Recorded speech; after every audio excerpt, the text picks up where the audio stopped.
Hello, I have arrived. Welcome, everyone. Hello, Saku. Hello, Flushy. Hello, Lifeblood. And hello, everyone else who may or may not be lurking. How are you guys doing? Did you have a good start into the week? How was your Tuesday without me?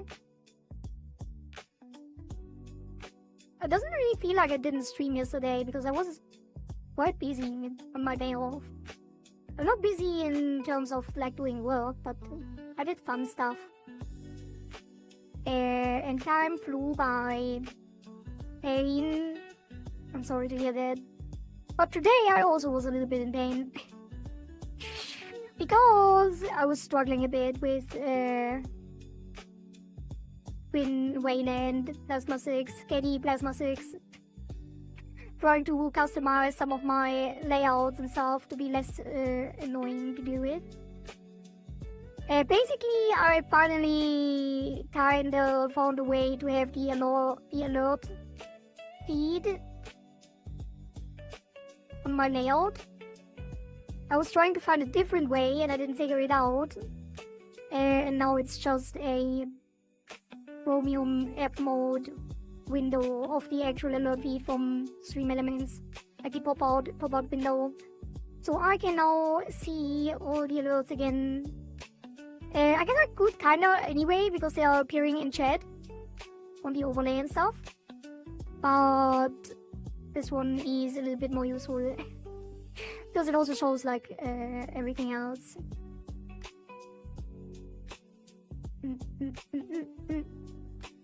And then I was trying to hide the title bar. And that was a whole quest to figure out, even though it is fairly simple. But you know, there's a couple hidden things, and I don't want to get into it too much into detail. If you're interested, you can check out the Discord base to see what I was struggling with.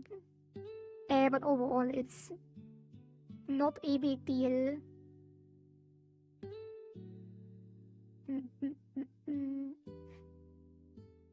Oh, and the technical difficulties that I had, the reason I'm late, sorry I'm late by the way, I just noticed I had to mention that too.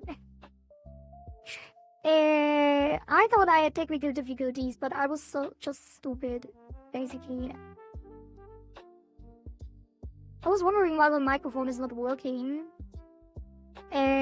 Because I tested it in multiple different ways.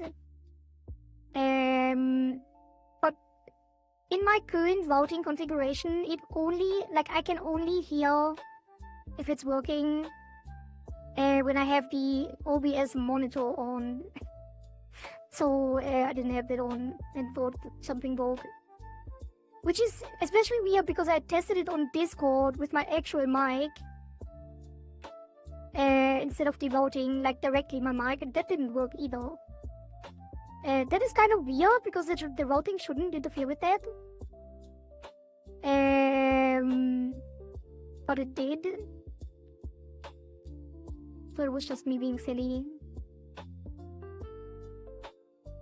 Especially the reason that I was so caught off guard by that is because my headphones turned off the other day with the exact same issue.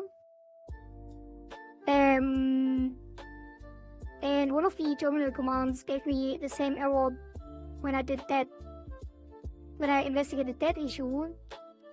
But it's actually not attacking the microphone at all, so I was just a little silly goober.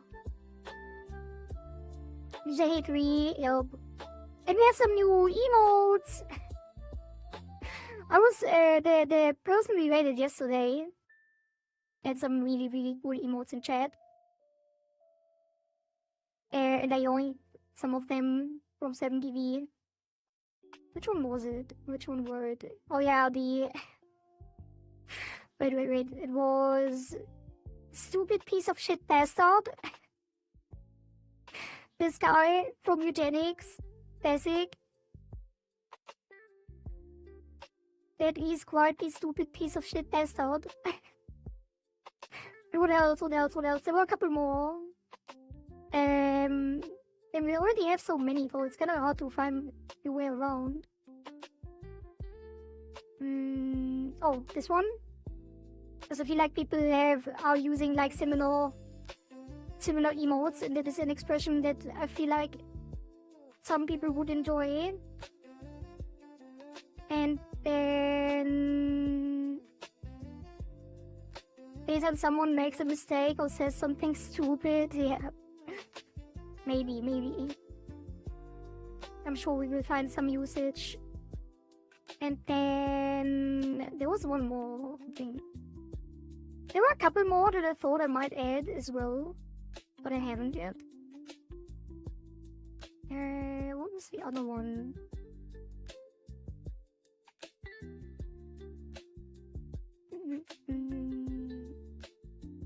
I will find it eventually. It's just a matter of hours.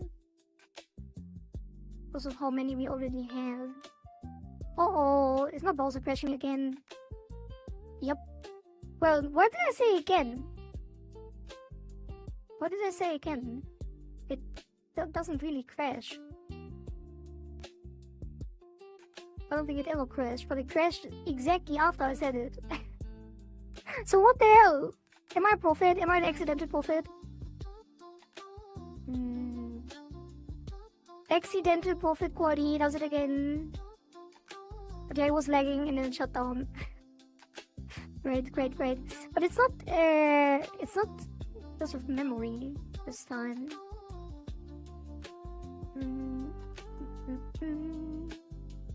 You saw it in your dreams.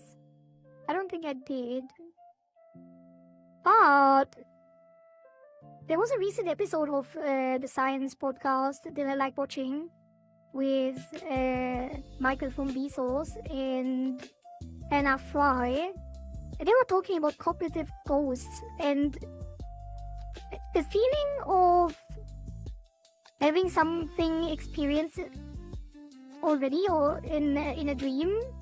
All of these things have specific names, apparently, specific terms. It was very interesting. I think it's called Deja Revi or something. Deja Revi instead of Deja Vu. You know, yeah, exactly. Exactly. Did you see the episode 2? I need to drink some water.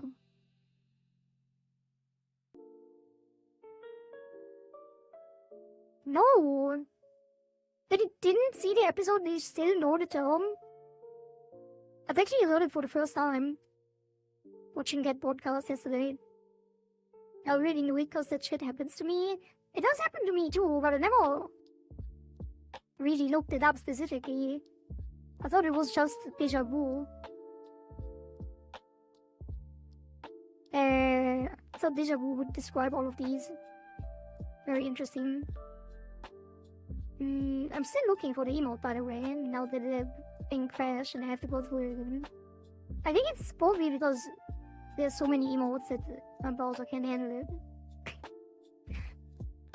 What was it? I could just look it up on the actual 7PV where I edit them. Because it shows them in chronological order. Instead I'm just going through alphabetically, not finding it.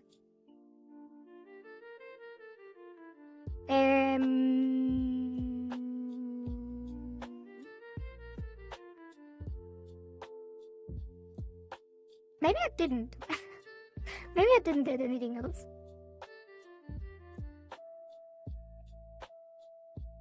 Maybe I actually didn't.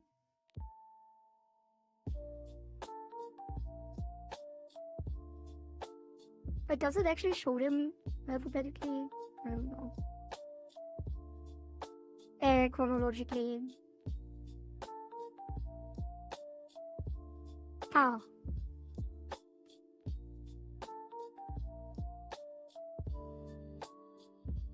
Oh yeah, it was... No, I remember.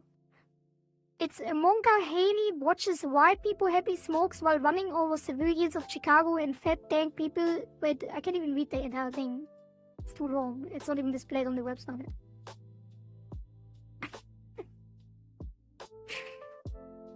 This one. Monka Haley watches white people happy, smokes while... Oh, you can't read it. It's not even fully in there. I thought it would be like multi-line displaying. I think it would be showing here. No? I don't know how it ends. I can only auto-complete it. Oh, there we go. Monka Haley watches white people happy, smokes while running over civilians of Chicago, and fat tank people is also there too. There you go. One of the greats, for sure.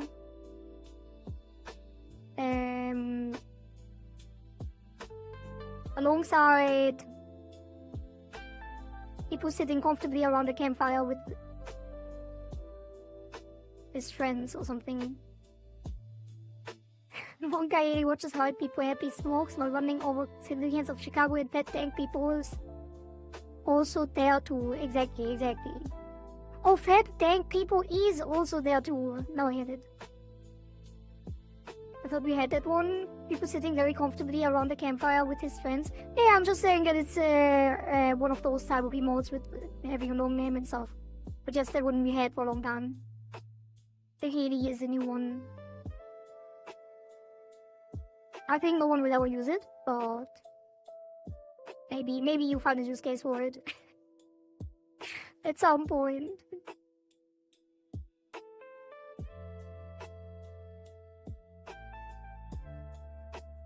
Angelo Bitbox, welcome.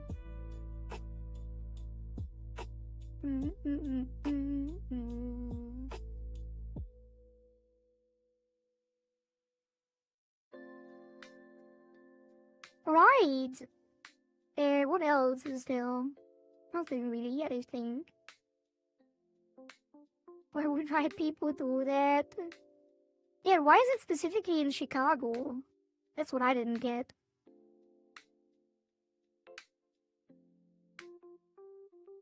I don't even see the thing that would be Chicago in that image. I like how we have that white people emote, but not the actual white people. It's not violent enough. Oh. I thought it was maybe a global. Did I actually never add white people happy? Maybe it was too basic for me.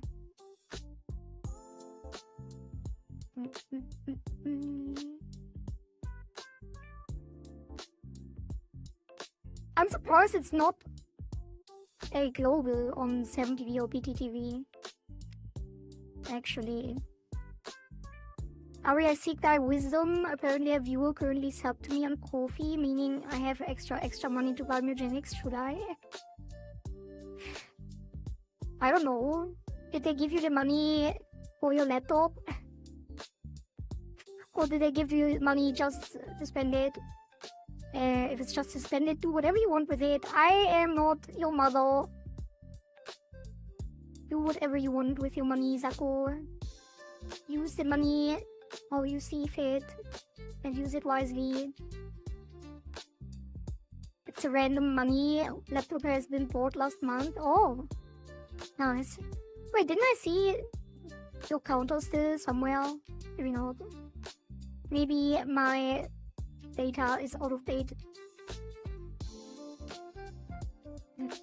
I'm going to use a spin the wheel. Spin the wheel between multiple games.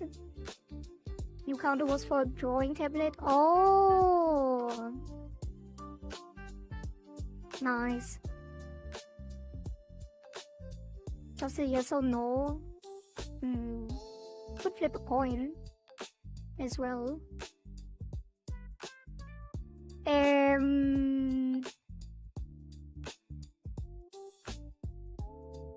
Yeah, buy whatever you want.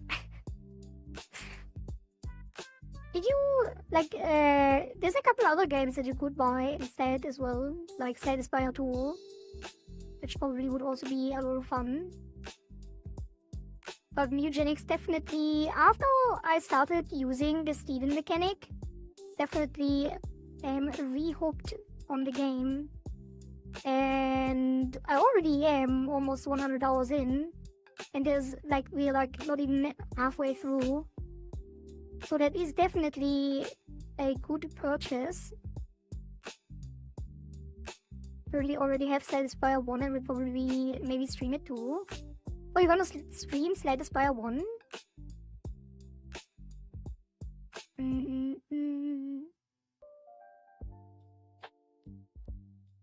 Because I mean, yeah, if you bought Slay the Spire 1, it's definitely still a good game. But it's like Slay the Spire 2 is like a straight upgrade to Slay the Spire 1. What it feels like. It is very like it has the same character, the same, or it is like perfectioning. It's the perfected version of Slay the Spire 1 with additional content as well.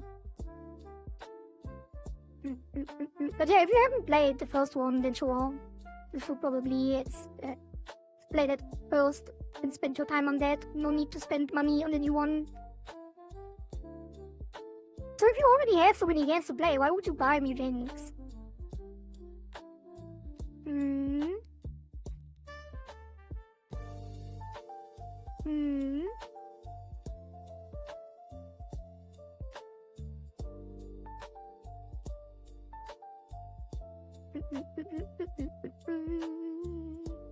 I mean, I guess I did too. Even I buy games but then don't play them, it's a classic. Because it looks fun and I'm in love with it every time I watch you.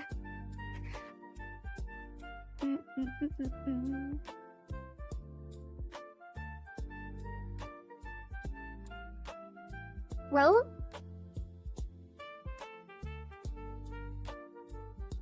I won't stop you.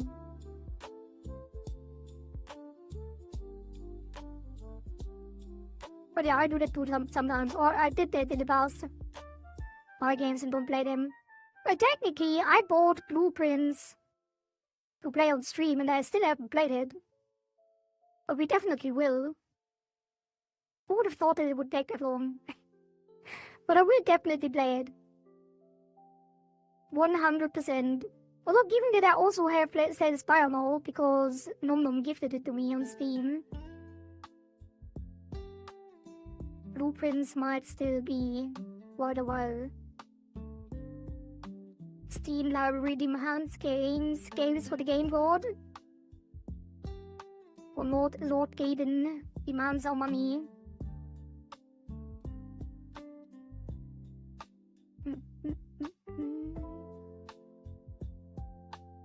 But anyway, let's get into some game dev, because that is what we're here for, kind of. Oh, also, I watched a video today on like VTuber stuff. There's like a bunch of cool plugins that I have never seen before. I might upgrade the stream a little bit at some point as well. It looked really cool. There's like really cool stuff like 3D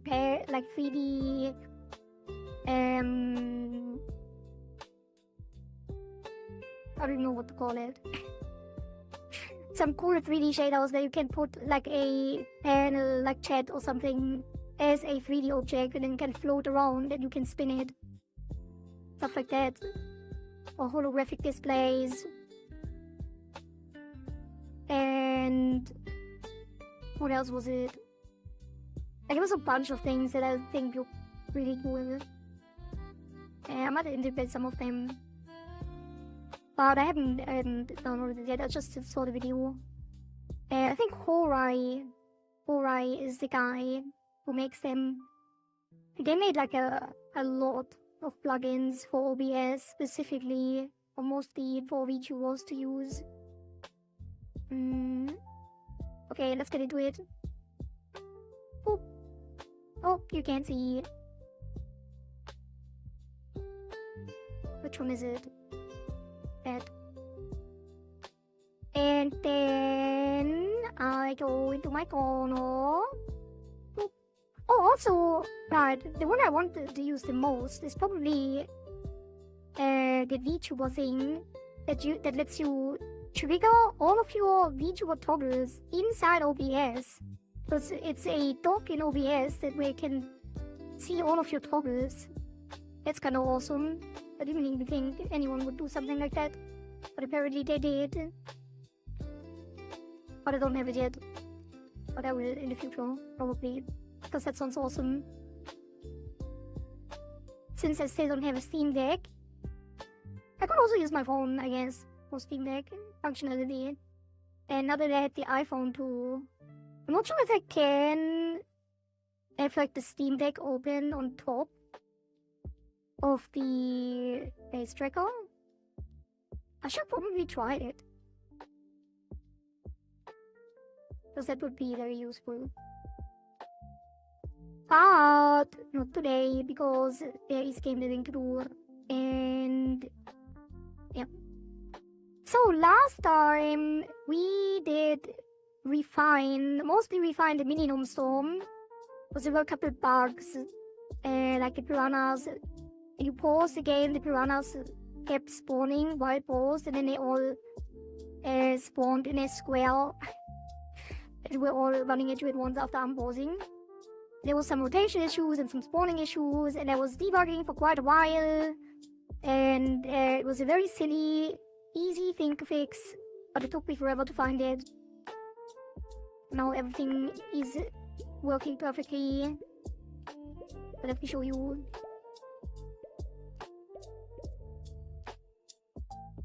It's just me or your own energy to get today. I don't think so. Maybe. My voice seems a little bit hoarse. But other than that, I'm not big so no. Maybe it's because I'm kind of chill.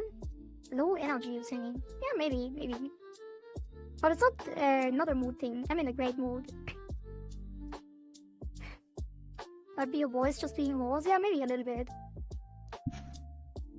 Nap today? I did have a nap. Yep.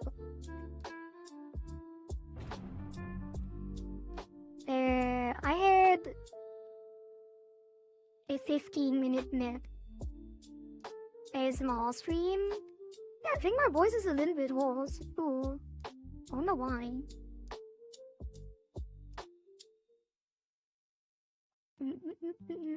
I feel like it happens a lot after my day off. Or if I take like a couple of days off, and my voice usually is more sprained than when I stream every day, which is weird.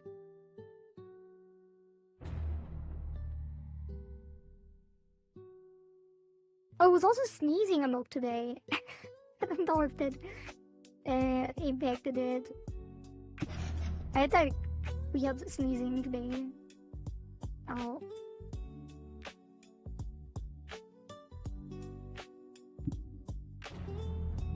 I think the pattern actually looks great with the mini gnome storm. What do you think, Chad? How's it, the distribution and the speed and everything? I feel like it is shaping up quite well. Oops.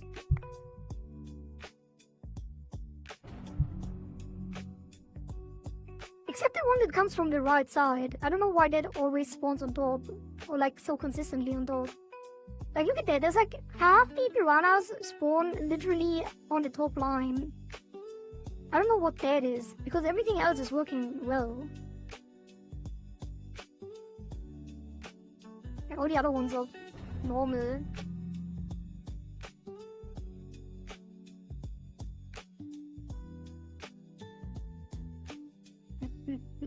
You would think your voice would be a pufferfish? Wait, what?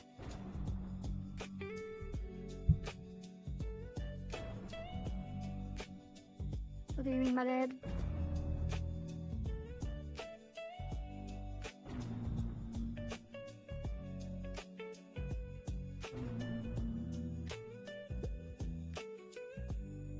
Oh yeah, this is the horse. Oh, god damn it.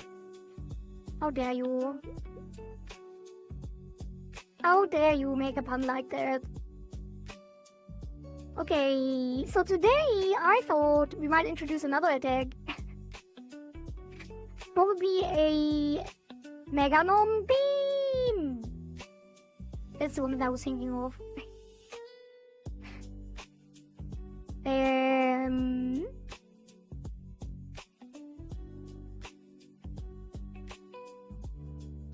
I'm losing track of the overview here. I should probably delete all of the things that I already checkboxed.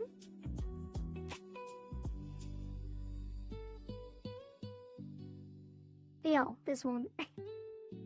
Jesus. Let's mark that so I don't forget. Meganom beam is the thing that I want to do next. How do you do a beam in Godot? It's probably just gonna be some kind of wide square. A wide rectangle that glows and grows and goes. We have something wide. We have a circle.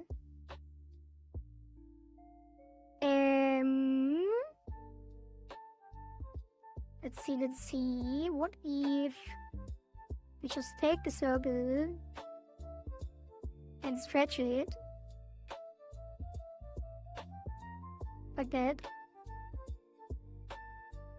It already goes, look at that. And then it just goes like this. And fizzles out after.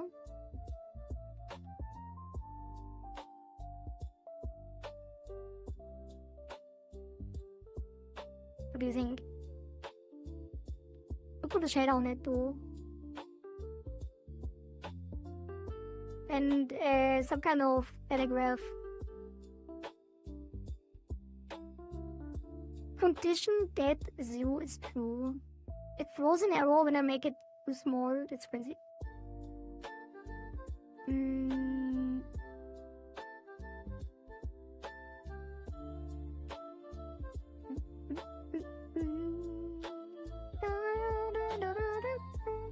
Let's do that.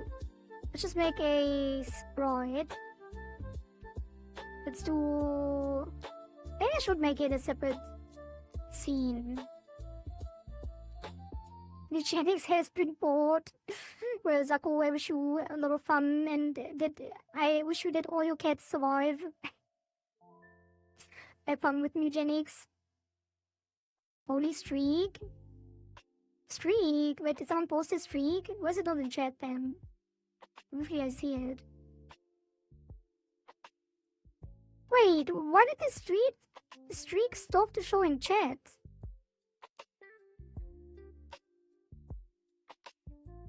What the hell? It works different every time. Thank you, Shade, for the 85 streak. That's insane. Hello, Shade.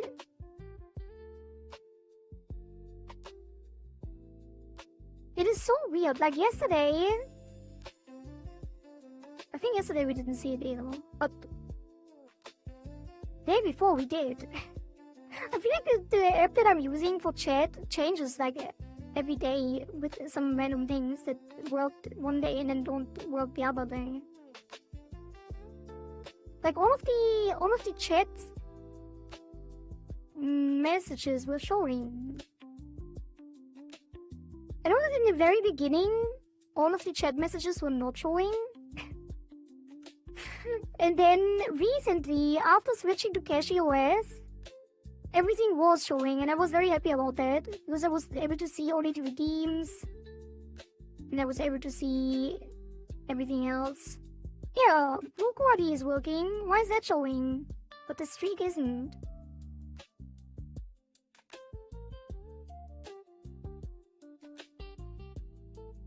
I don't know, I feel like it breaks, shows, changes every time I open the app.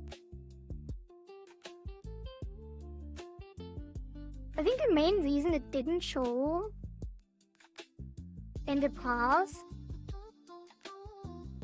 was that I wasn't using the web socket. But now I am. I am using it now.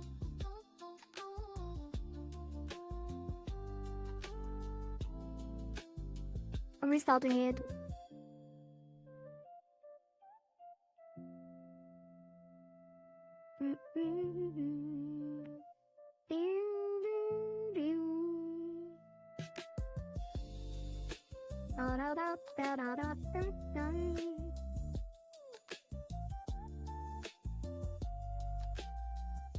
Or maybe use a different chat overlay No! I already spent so much time on it. But I didn't even, like, it was never meant to show these things.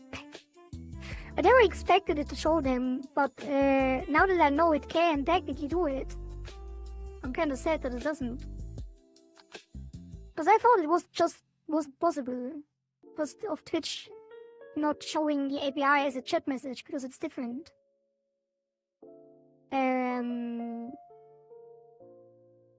Like the message effects and stuff. Oops, what did I do now? Yeah, because in the beginning it literally showed only message, like actual messages. It didn't show the highlights or anything.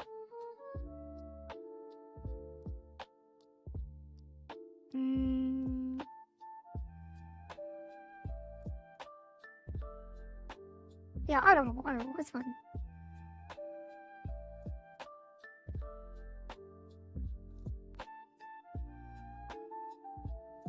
Just let me know when you share stuff like that so I can see it. Alright. So, let's make...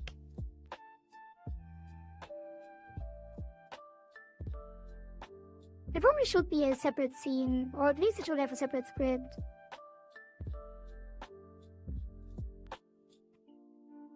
Yeah, let's make a new scene. Well...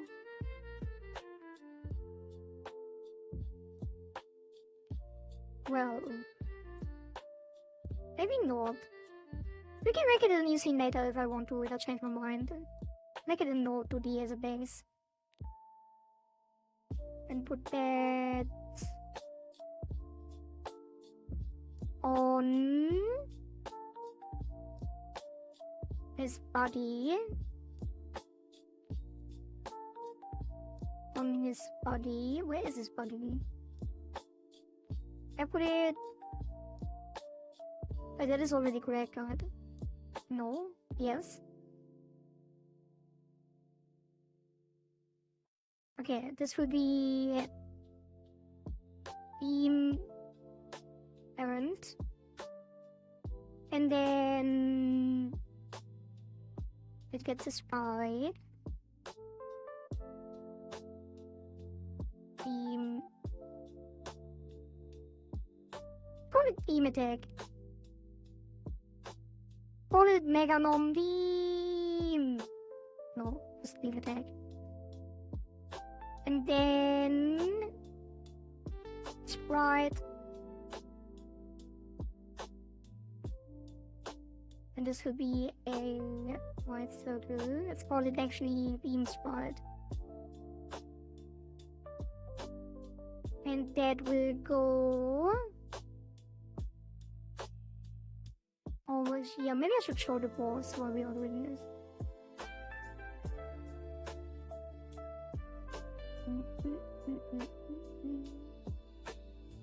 Oh, we could make it a Genki Dama style attack too. That kinda looks cool as a circle.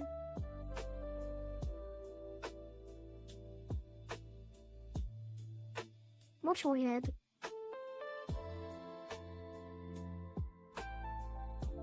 Oh, do I have to make him open his mouth? Uh-oh, I don't have art for that. His mouth is not supposed to be open. And we do make it gather around his horns instead. It would like have like a particle effect on the tip of his horns. Oops. Like here. And then it shoots. Although being from his mouth would make a lot more sense. In terms of where he's shooting. It's fine, let's just implement it. We can tweak it later. Also, I'm moving the spider again.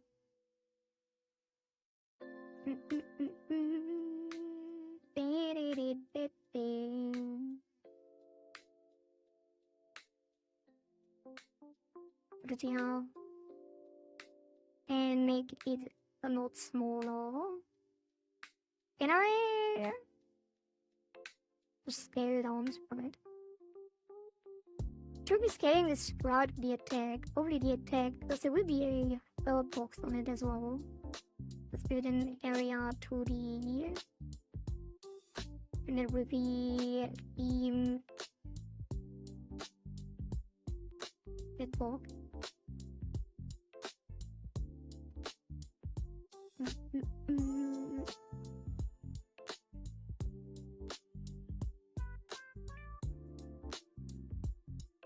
And then this will be probably not a circle, because you can't really... Can you scale it boxes like that? Collision shape.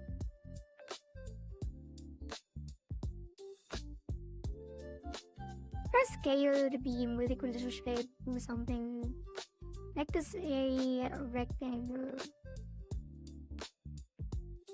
Maybe it should be a capsule. What's going on? Hello, Chutastre. We are making a new attack for the boss, which is gonna be a Meganom Beam attack.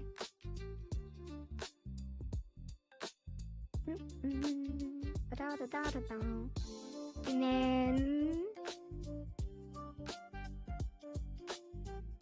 probably a line is like this. I know it looks like a circle now,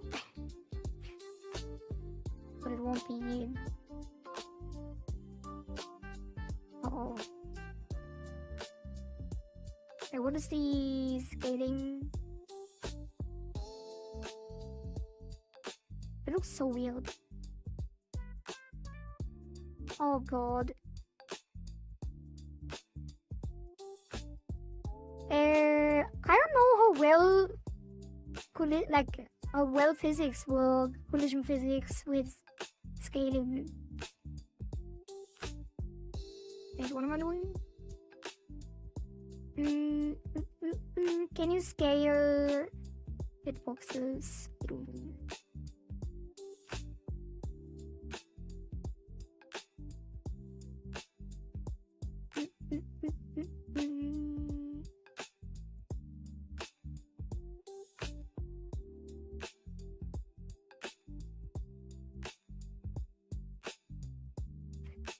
Change the size values of the shape resource directly rather than node scale.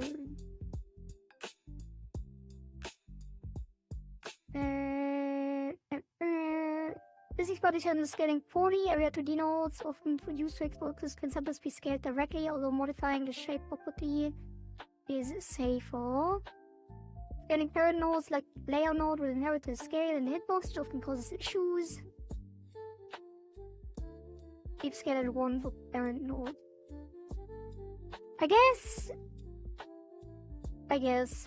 we can just increase this value instead.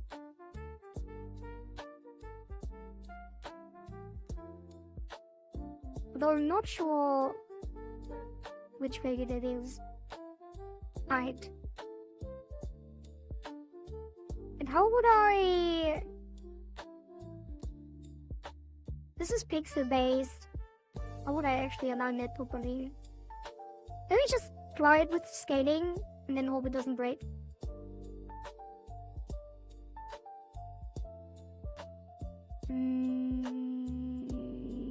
And then we will probably make the default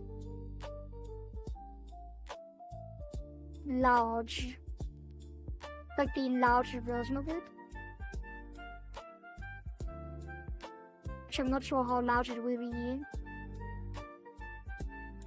Oh god. Maybe like this. How much space would it take in the actual thing? I guess it could be a little bit larger. I should probably make a new sprite for this in Clip Studio Paint instead of just using a white circle. But you know. Oh, I need to change the pivot, the scale on the right side of it. So we could probably offset. Yeah.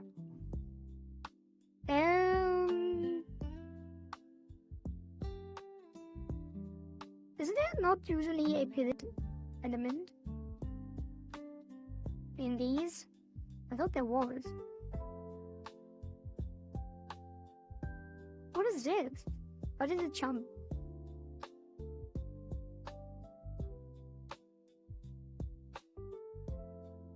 That's weird. Oh, is it the offset? Is it actually the offset?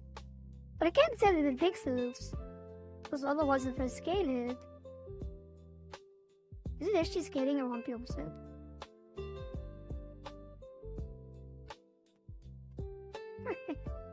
Pixel norm move.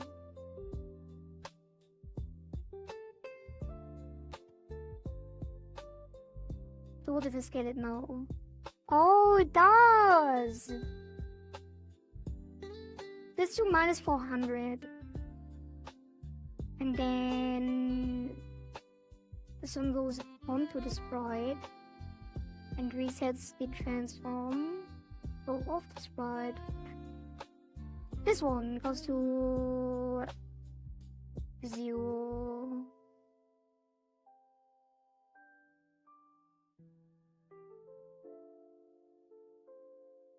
And then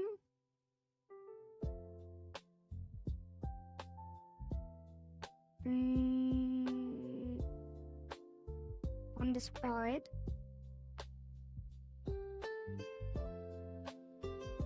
am I gonna scale the sprite or the actual thing? I think I want to scale the actual thing. The sprite should be just the offset, and the beam hitbox can actually be on the thing as well. And this would be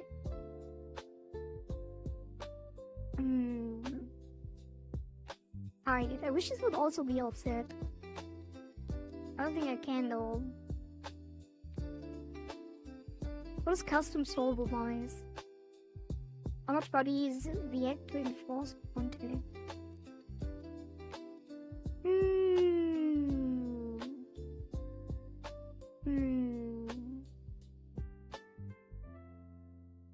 Oh, don't see the auto mode messages either. There was like it in the past too. I wonder what changed. Why does it always change randomly?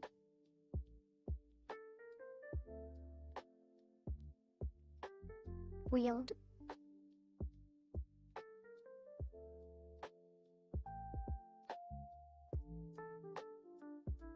Very weird.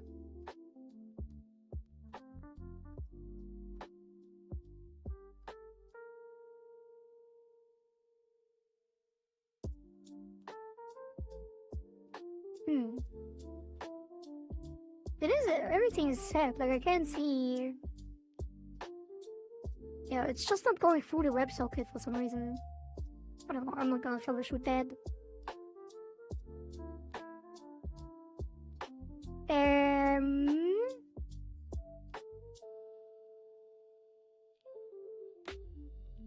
Yeah, let's just set it in the center of the other one, which is gonna be -400, and then it can be inset a bit, and then when we scale this,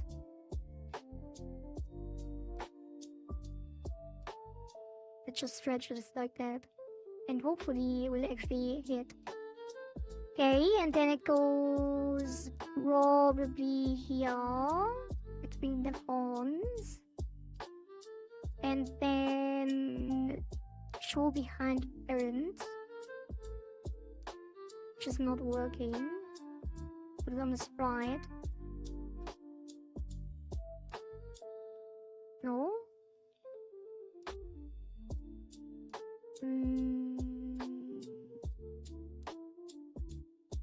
Just a -1. That's fine.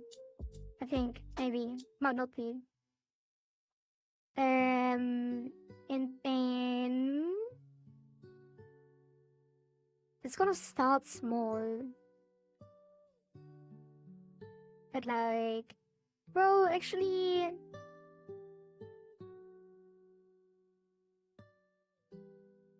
might just do it with shaders.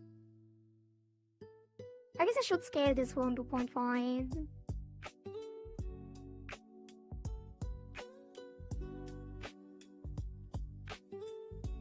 Now let's leave it and see how it looks in game later. First. I guess I shouldn't have it below.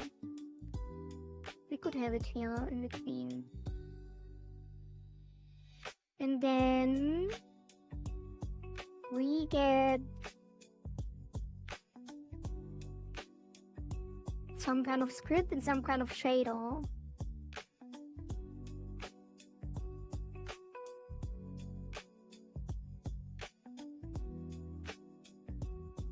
I'm not sure.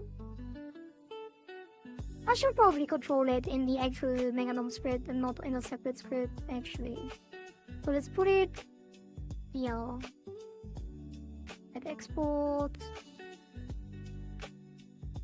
Meganom beam.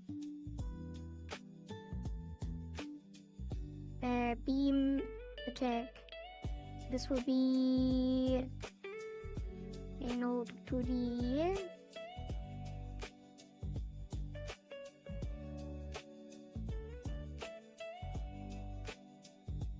you know what? Maybe not. Maybe it should be a separate script. Because it is gonna have to interact with the player somehow as well.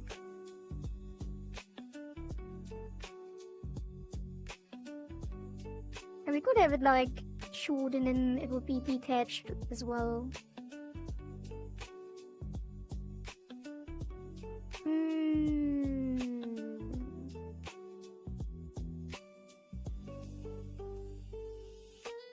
Yeah.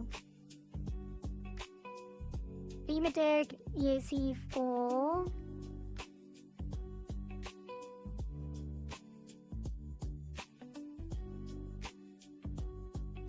Save. And then... But then it's so detached from everything else. No. Use grid. Which is gonna be... in scripts.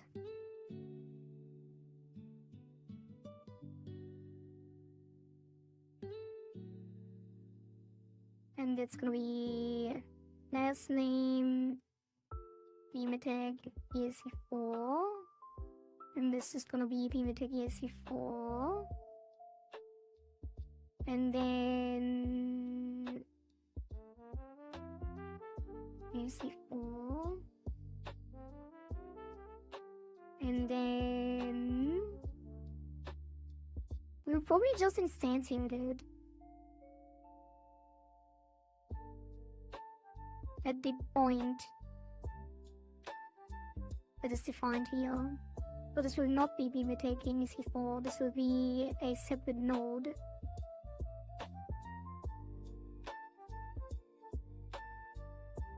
And then this will be called beam attack errand.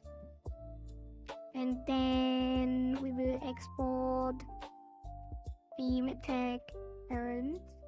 This will be, actually we could say beam attack spawn.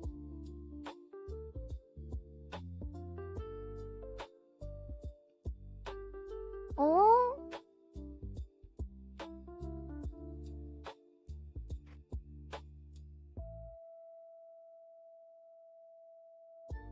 yeah, beam attack spawn, and this will be a node to D.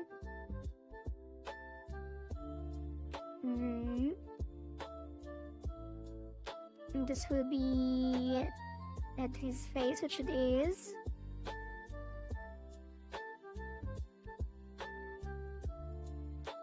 And then, wait, is it grayed out when it's not attached or assigned?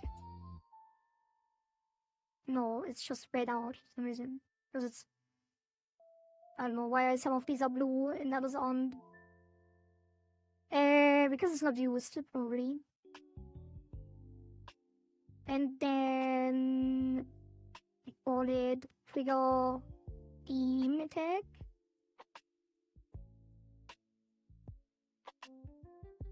And we say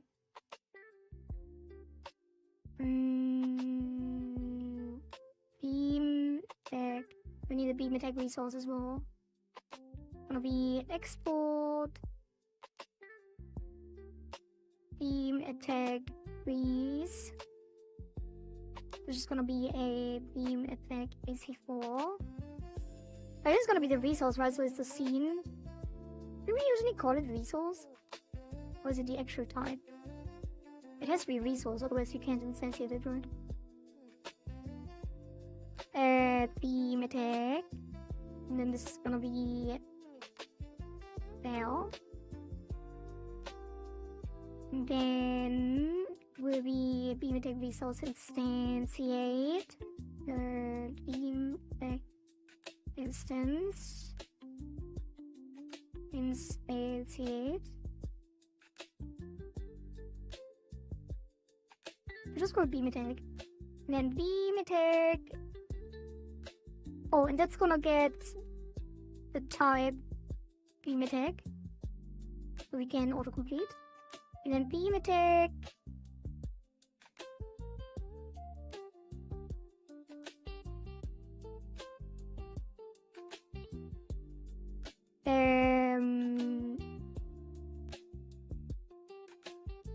We will probably set the player and that's it. The position. Position equals beam attack spawn. Hello, Hisu, welcome. Also, I need to drink some more water.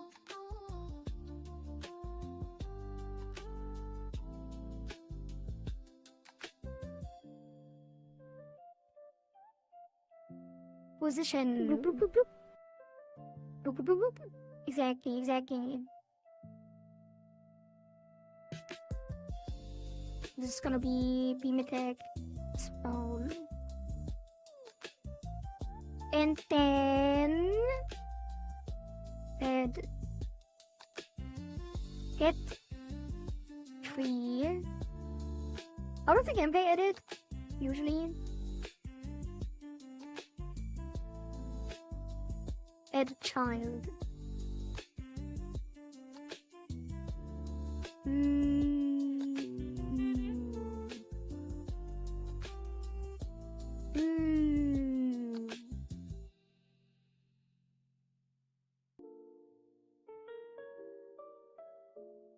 Yeah. Can I just to add child? Probably not, because it will be on the boss stand and follow it around, so I have to get tree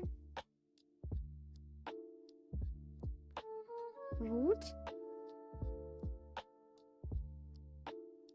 add child, beam attack.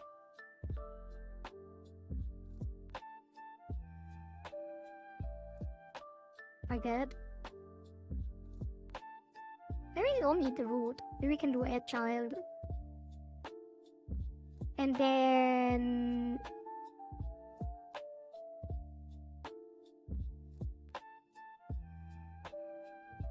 when we do that, it triggers the ready function of the actual beam attack. And then we have a tween, probably.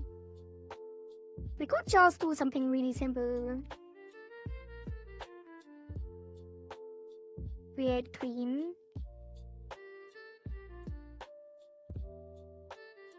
Beam tween. And then bind node self. And then where are all my tweens at, yo? Tween. Oh, get tree. I think we can. Wait, I don't need bind. No, I think if we do create tween and we already do that. I feel like we have done that wrong in the past. I remember something like that. Beam tween property, which is self scale, I think. And that is gonna be, what is it gonna be? Probably, what is it?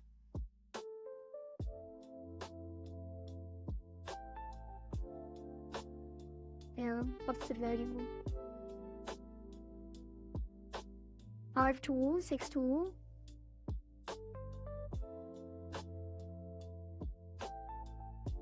Let's try 6.2.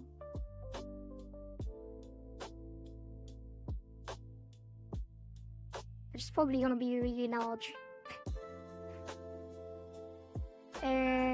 Vector to 6.2.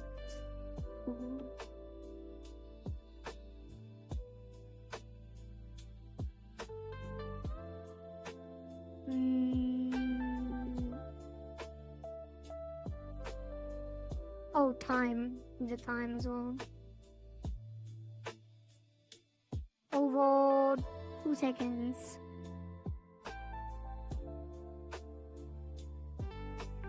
And then beam tween. Wait, do I have to do it like this? Yes. All then.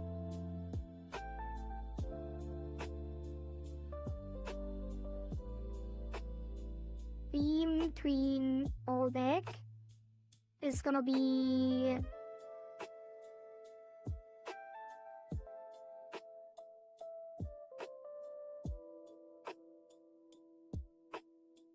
destroy. What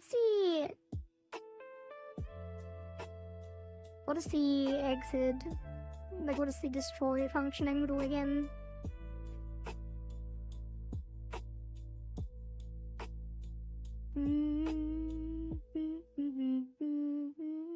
Q3. There's gonna be Q3. Is it only my audio that is popping all the time?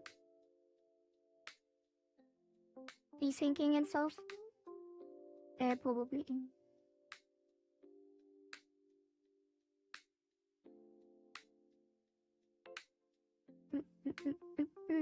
Yeah, it's like cutting out and catching up because it's desyncing. But I think it's not something for you. Like, it only does it for me, I think. Q3.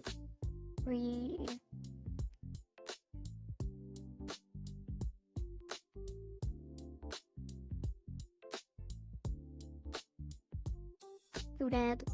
See what happens. And then we trigger it. What happened here?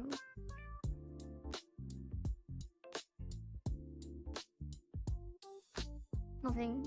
Hey, what's this? Nothing. Okay. And then trigger it on the boss. Just to see. Well, I guess you could already implement the area as well. Let's do area entered on beam hitbox area entered. And then if area is player EC4, area as player EC4, big damage. We don't even have to pass it in, look at that.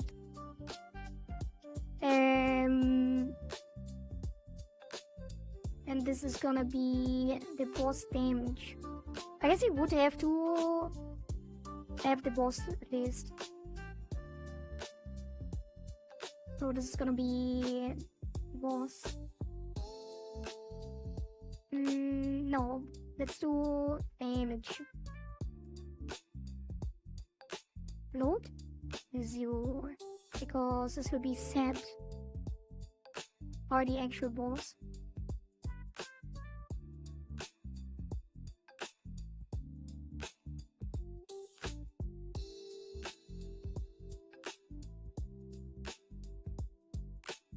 I guess it would be base damage base, and this will be 100.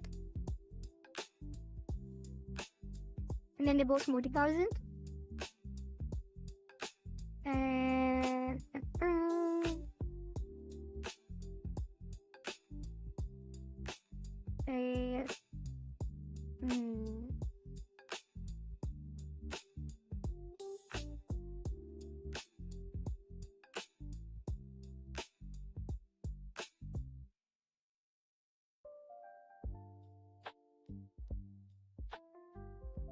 Nah, it's just damage. 0 damage. And then the boss sets it when he creates it. Okay, beam attack equals.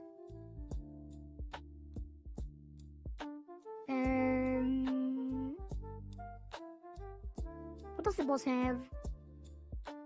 The boss has damage. Damage times 4 is gonna be the beam attack. Let's say beam attack damage multiplier, or let's say beam attack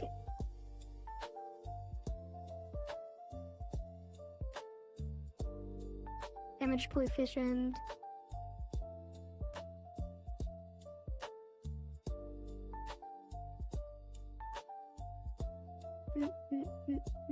Does that mean to octopus cookie?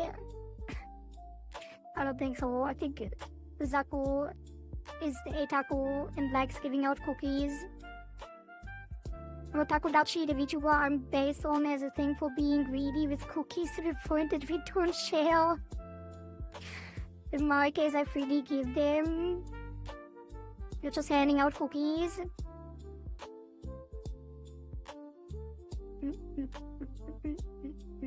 But beam attack dot damage equals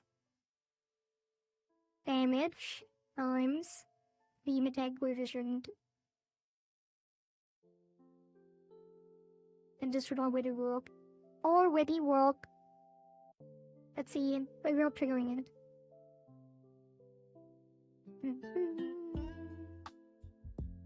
Also, I keep forgetting that Alt Shift F is not a keybind for formatting in here. Konnichiwa, Kohari-chan. Oh god, kanji. I can't read that. Sorry. I can read kana, like katakana and hiragana, but I can't read kanji. But hello, Zetsuya, welcome.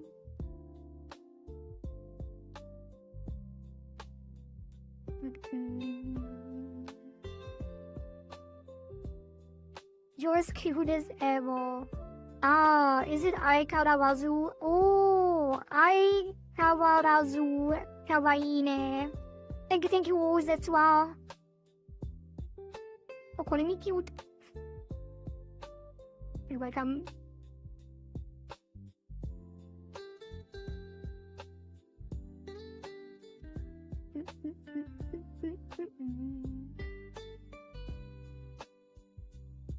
These 3 emos. You mean to these serious emos? Did you forget a word there? But yes, thank you.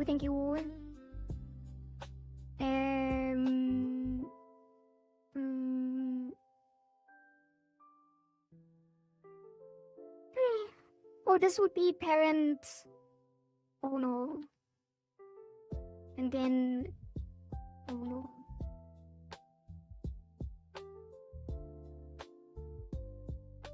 And then Meganom gets to trigger it. Meganom beam.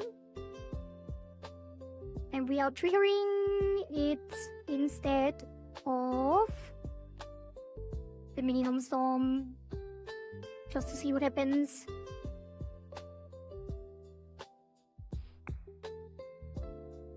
What's the error? Go to int. Is the image an integer? Oh. How does it make sense? Wait. Yeah, let's make it an integer. Woran arbeitest du heute? I am working on the Meganom Beam! We're making a Meganom, a new attack for Meganom, because last time we introduced the Meganom, the Mini-Nom Storm, which is the Piranha Swarm. It aligns with the turbulence of the pushback. And today we are making a beam attack, because I thought it would be cool to have multiple attacks for the boss phase. Shout out to Uivi. I don't know what you're talking about. Don't incriminate me. Don't incriminate me like that. I would never use that without permission.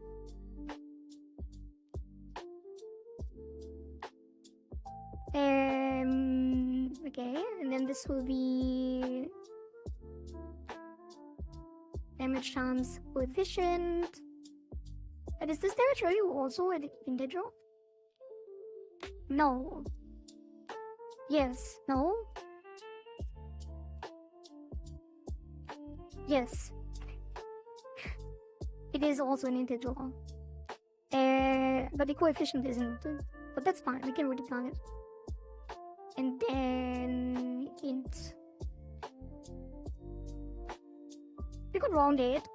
Now we're rounding it down in favor of the player. How did it replay to that? Wait, what? What replayed?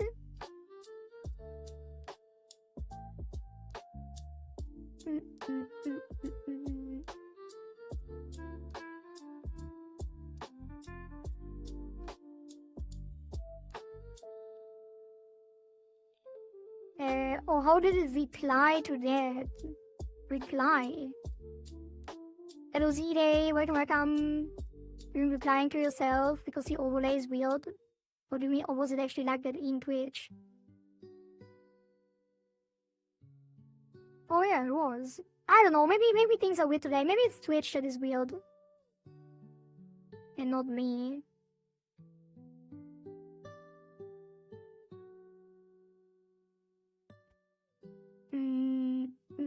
I'm weird. How you know? Misu. Weird Club? Oh, Weird Club?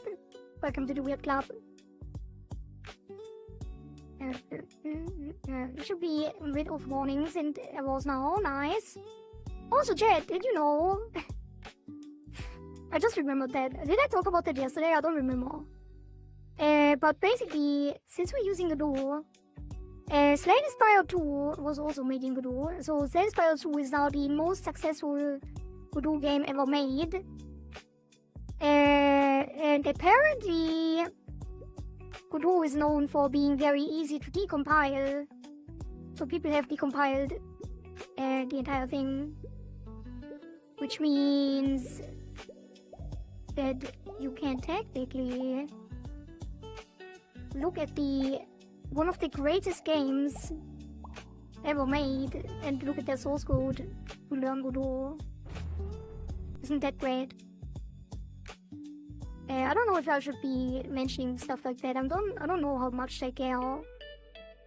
Or if it is illegal or anything. But I think it's a good thing. It is really cool to be able to like see what the industry veterans do in their code and stuff. Did I decompile it? No, I did not. I don't know if I will. I do remember though that a similar thing happened with Hades 2.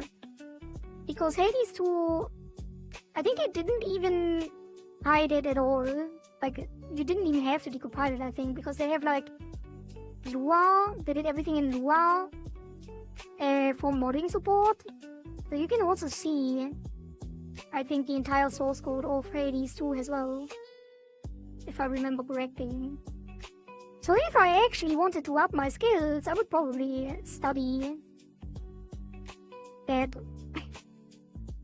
both those games. In Twitch, it looks like I replied to the Hollow Knight message. At least that's how it looks like on mine. Yeah. It is how it looked like. It did look like that on Twitch and on the overlay as well. Don't take care too much about the game. Game design is what makes it sales good. True. That is true. But it's also true that that there will be probably like clones. That people just copy the source code entirely and swap out some assets and then re-release it. You know, like they do. And it just makes it a lot easier to do that.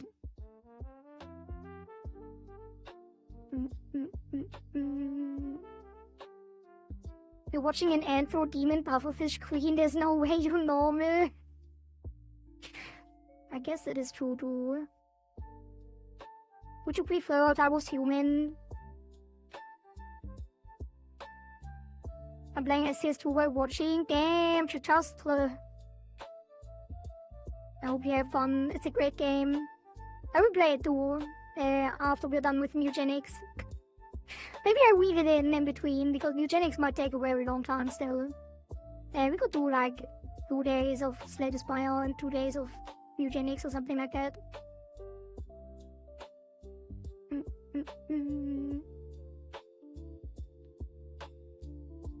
Twitch is a good platform. Classic comment by Flushy. Kinda like a Minecraft console edition that was released on Steam. It is a Minecraft console edition on Steam. Or was it a joke about Microsoft ruining Minecraft? Yeah, I can see it either way.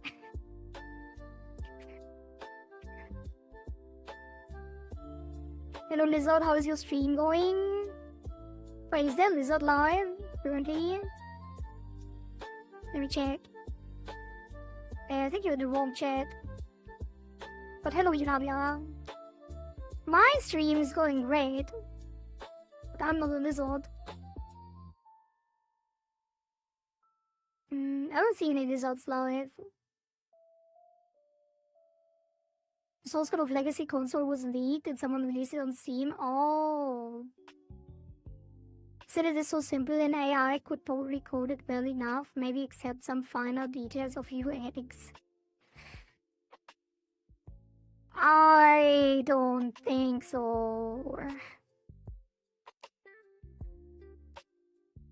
I guess it is one of the simpler games in terms of complexity, but there's a lot. But the game is a lot. Like there's a lot going on in the game. While the core concept might seem simple, I think there is still quite a lot going on in the game. Would be interesting if you were human.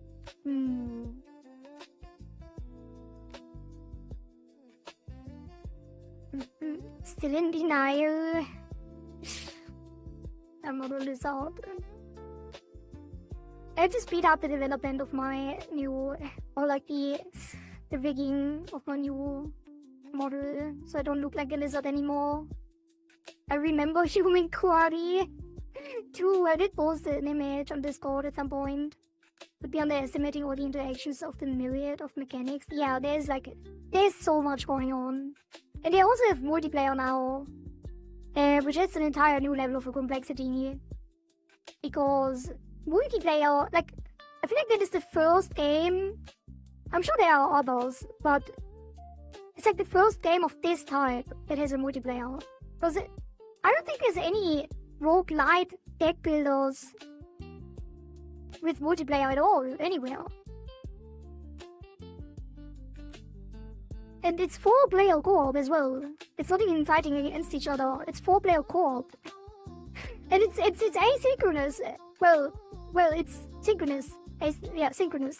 So you can, everyone can, do their own turn while the others are doing their turn, and you attack the same enemy and stuff. So it is crazy. They did it really well. It is so cool. That's probably also the reason why it is so successful. Because again, like, this is already successful, right? This is already popular, the genre, and Satisfy 1 was already popular. And putting 4-player co-op on top of it, yeah, absolutely insane. Bully her into working on new models. Maybe don't do that. What is the error? No existed function add child in base scene tree. So I can't do get tree. Can I do get root add child? That might be beyond an error. What an error can do. Yeah. I mean, it's way too large. Like, the code base is way too large. You can implement, like, individual systems and stuff, maybe, if you have a good harness with, like, the new codecs, with the expensive models. I guess AI has come really far. But bringing it all together is still gonna be a challenge, for sure. Wait, where is it? Where's the beam? Where is it?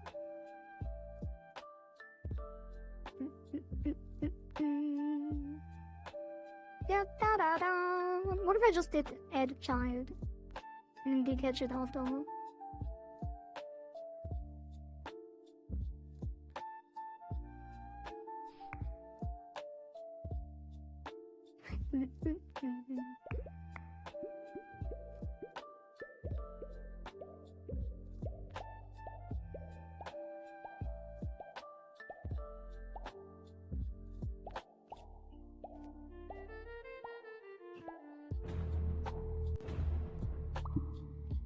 Yo! It killed me! It was so fast! What the hell? It just blasted me! Jesus. Meganom beam! Jesus.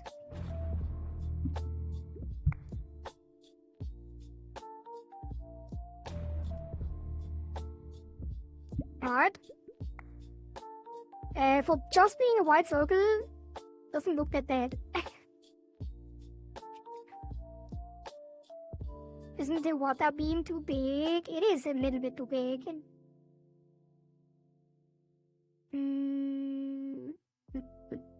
So let's start at smaller. Make it charge for longer. Well, we could do some other tweaking on that. Probably start with, I don't know, start at 0.5. I can't do anything anymore. Maybe we have to put the hitbox on the sprite. And then lower the sprite size. I want some logging functionality for debugging at some point, maybe. Just to have it built in to any extent. Logging for what?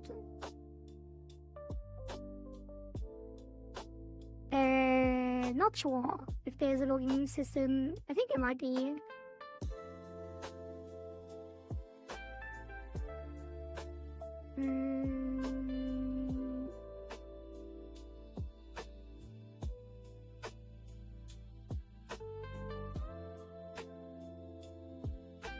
I think there is. But I don't use logging a lot. Maybe eventually. It's overkill. How about short bursts of beams like those Caster Blaster in Undertale? I haven't played Undertale. And I don't want to overcomplicate things. We've already spent too much time on this. Just thinking if you playtest and wonder what the heck happened there.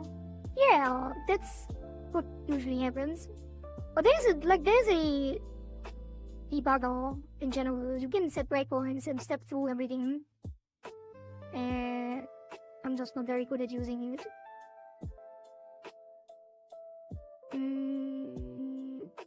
let's say size.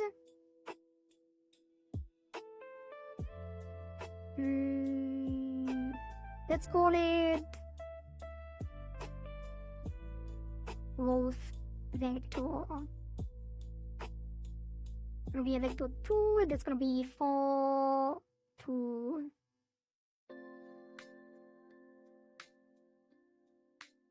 Maybe 1.5. Actually, no, it's not smaller by default, right? It can probably be the same one. It's like half the size now anyway. Both. No, let's say the max scale.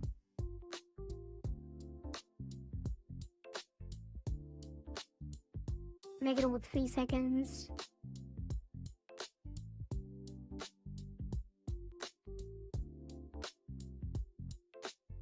Having it freeze the game every so often could make testing annoying, like logs in general. Freeze the game, it's not freezing. What do you mean?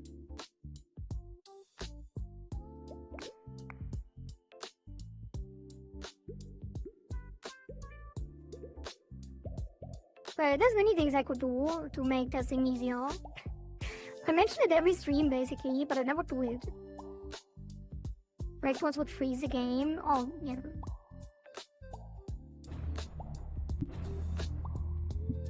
Oh.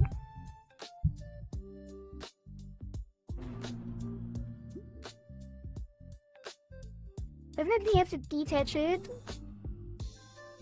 And have it like a wind up thing.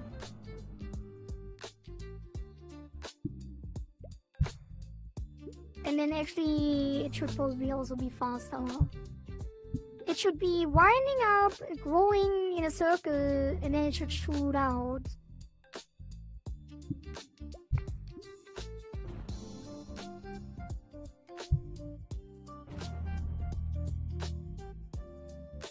Give me spawn. Oh. Yes.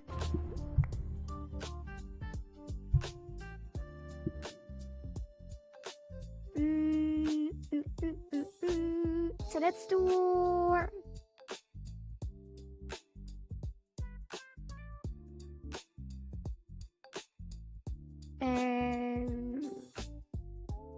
what games other than eugenics do you enjoy playing in your free time?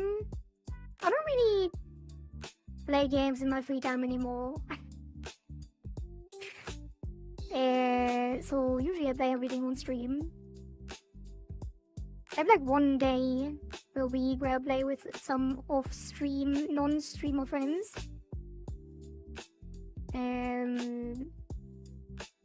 But yeah, one of the main games I was playing was Path of Exile and Path of Exile 2. So that. And like other cool multiplayer games.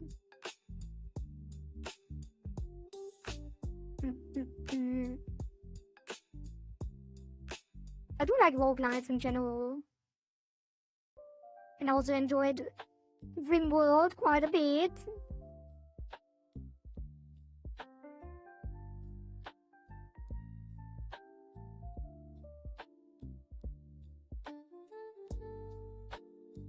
What was I doing? We first scale it in between, let's say, charge up scale, which is gonna be 2.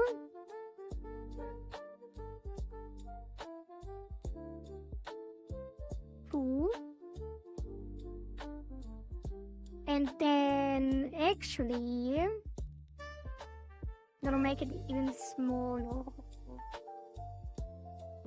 No, there's gonna be, I don't have to make it smaller at all. Maybe leave it at 1. And then we have a start scale. And then it's gonna be very small. It's gonna be 0.1 and 0.1. So start scale, startup, charge up scale, and max scale. And then we have twin properties that go to start. No, the start scale is initial. So beam just scale equals start scale. And then we tween to charge up. Charge up scale, which goes over 3 seconds. And then max scale over 0.5 seconds. And then back to start scale over 2 seconds. Let's see how that looks. Look at those games, they look kinda cool, kinda good. Path of Exile kinda intrigued me a bit. Really. But Path of Exile is probably the game I played the most in my life. I have like, how many hours? Like 2,500 or something? In Path of Exile. It is just Diablo in actually good. Damn, it's growing so much, Bill. Oh, right. I have to make it smaller again.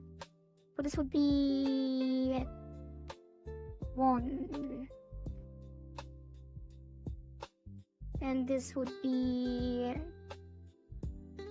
1 and 3. 4.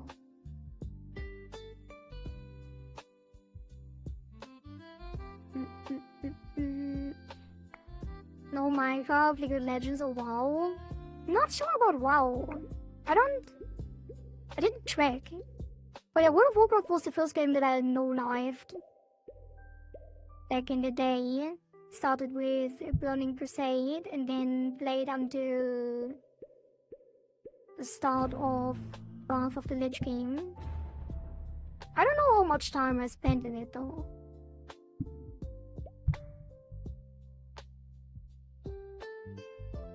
I think I'm gonna fizzle it out differently. It goes back to start scale. What start scale? Let's call it fizzle.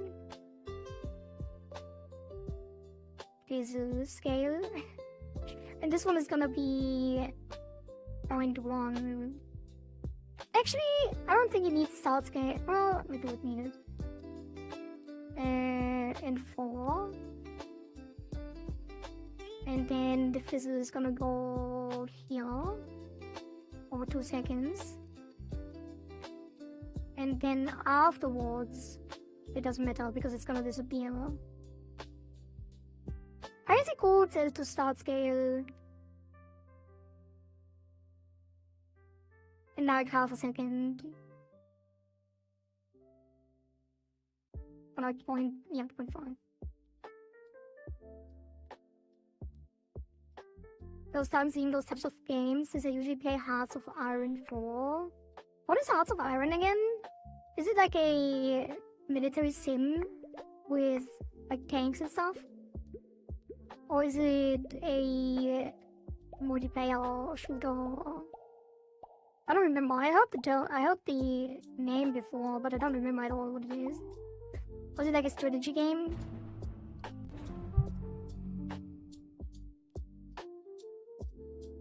Jesus. Damn, it doesn't look bad at all.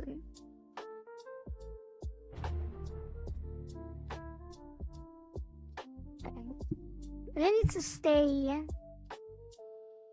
where it fires. I guess I should make it fizzle out completely. So like 0, 0, 1.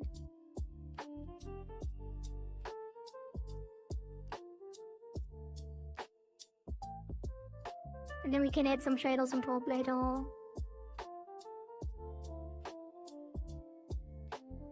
I think it might shoot faster too. 4.2 seconds. And actually skip the start scale and do it free immediately, and then it gets reset there. And while it is shooting, it should detach. How do I detach from parent? Detach from parent row.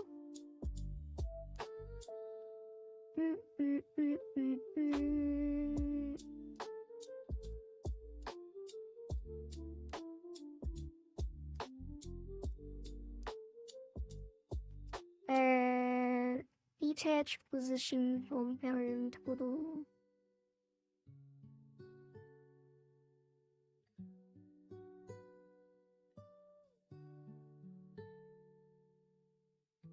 Set top level? No.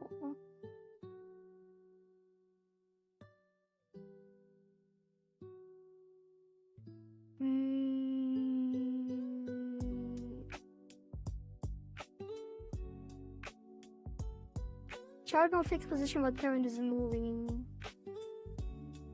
I guess I could do top level and move it after on global. Yeah, I think that is the way to go. So it would be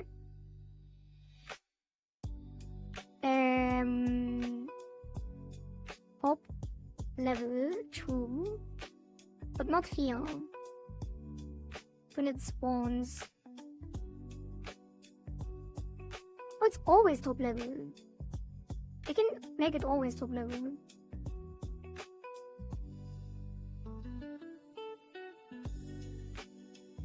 I think. And then it will automatically detach. Then we can put it on the global position. I don't know if I have to put global position. It probably doesn't matter. What is that? Add window. Invalid window parameter. Major opcode of failed request. Interesting error. I'm gonna ignore that unless it reappears.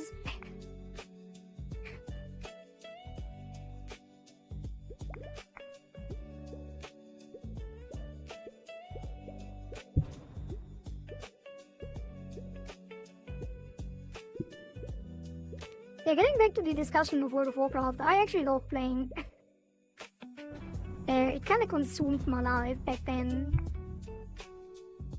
which is one of the reasons I stopped. But it is a great game. It was a great game back then. Like, I loved it. It kind of peaked when I stopped too. Like, the game peaked right after I stopped playing World of Warcraft. Why is he not spawning at the door now? I guess it doesn't show on top level.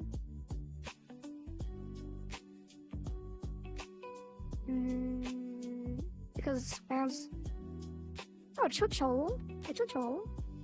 It should show. It should show. I think I need to do global position, otherwise it won't. Global position. And the spawn global position as well, otherwise it's not gonna die. World of Warcraft equals peak noted. I don't know about today, I haven't played in a while.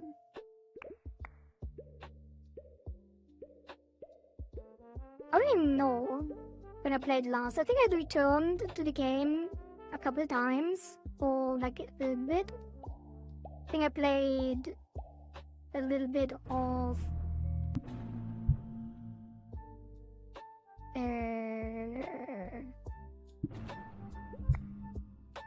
I don't even remember what the expansions were called. The last one I played was Battle of Azeroth, I think. Battle for Azeroth was the last one I played.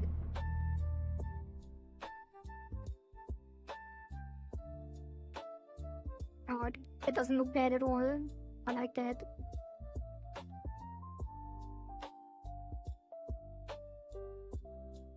The problem is it should only stop after it's already charged, which means I can't do it the way I'm doing it right now. it should be not top level. Oh, I think I know how. I think you don't even have to use the global position then, because we could just set it to top level after, and then it will just retain the position, I'm pretty sure. So we would do...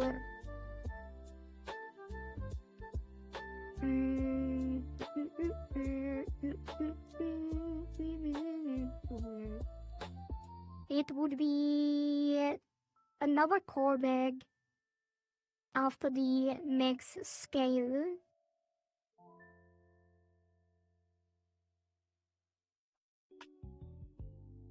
And this would all function top level through. So now when it's fully charged, it stops moving. But the question is, should I make the boss stop moving? I think WoW is still incredibly popular, as you can see by all the insane streamer events as well, and by the drama that comes from them. It is not working. It disappears.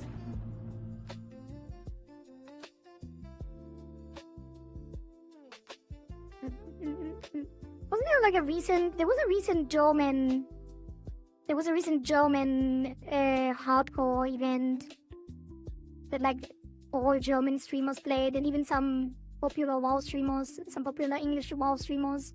It was called Sauerkraut. Sauerkraut? Was it Sauerkraut? Might have been Sauerkraut. It was a hardcore guild. It was like huge on Twitch. But I didn't watch any of it because I'm not interested anymore in WoW.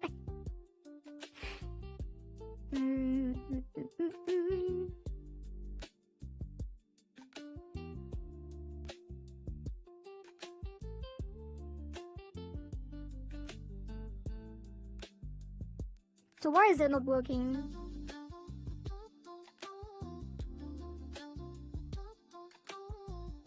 Why is it not working? Okay, let me put that on here and see what happens if I set it. The problem is nothing. So nothing happens. So what does it disappear then? I guess I don't have to... Maybe I should make the boss not move. Or we do set it to global. And then... I guess I could make the boss not move.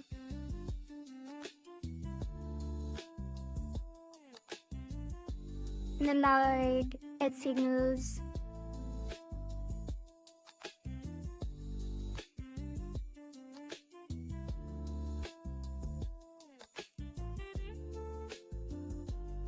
Like signal charging.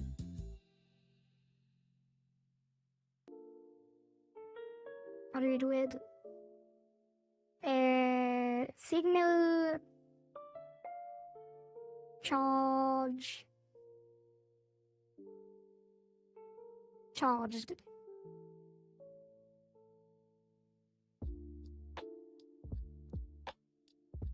Or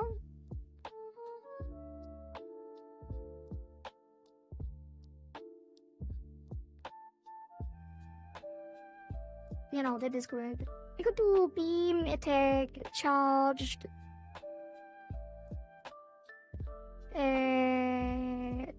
One shot.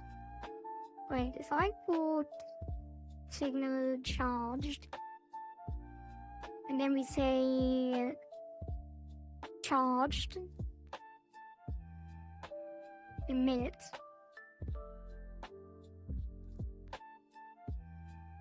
And then put in a function with multi-lines.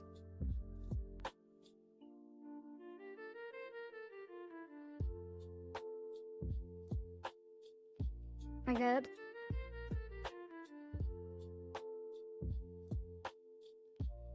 Charge him to 3, and then... Like, is that how you define signals? Yes. And back, for some reason I keep seeing the loading screen. Or is it buffering on YouTube?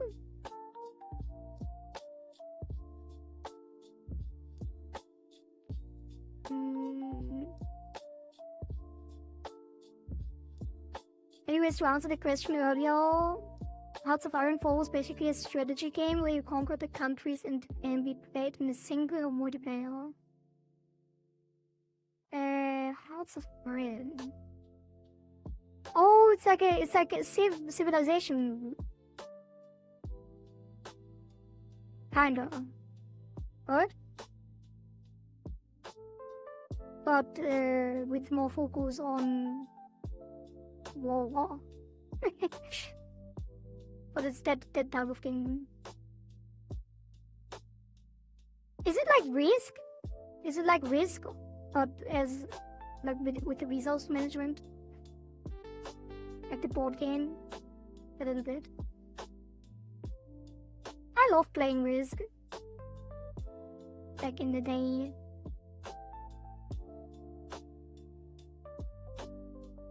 When I was still playing board games. As a wee little pufferfish. Something like that. I see it. It sounds kinda nice, actually.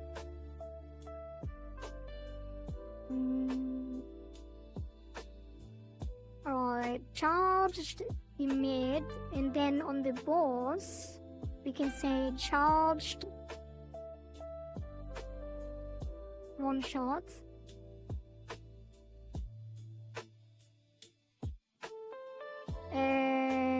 And then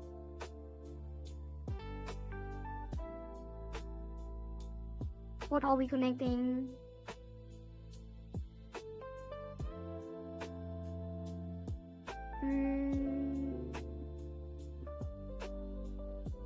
Put a flag.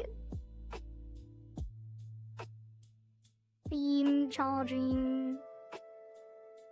If it's true. False. And then Santa-Ed engaged. Hello alien, have a good stream party. Came to lurk for a bit. Will lurk away. Alien with my gum. Thank you for that. That's in the Santa-Ed. And the reminder that I have to drink. And let me drink some water. Tum tum tum. Tum tum tum. And then on process. Wait. Where's the override on how he's moving? Get next position. I guess he would do return position.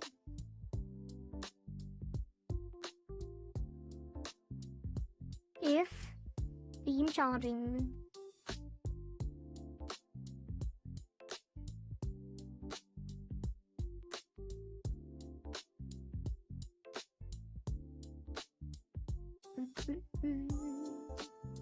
And then we say func charging. But is there a thing on a boolean that you can flip it? Would be cool. Charging flip? Nope. How do you flip a boolean in like an easy way without setting it to a specific value? I guess it doesn't matter. I can make it as a function like this.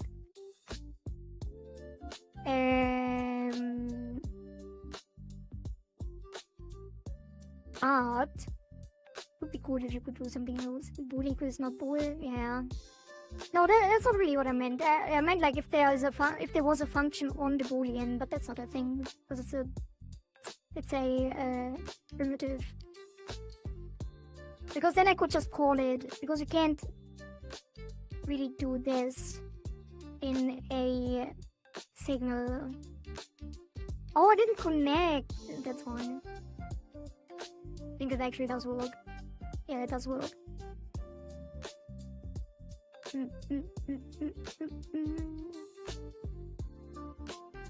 Okay. And then we set it to true. Let me hold it.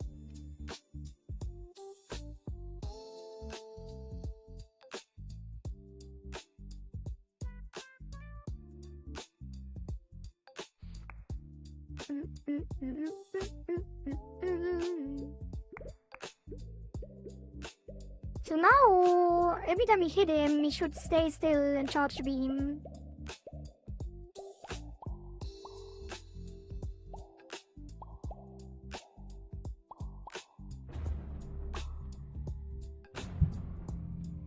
It's not. Oh? What? What was that? Can they call non-existent function take damage or no? That is because... Ah, that's a good question. What isn't?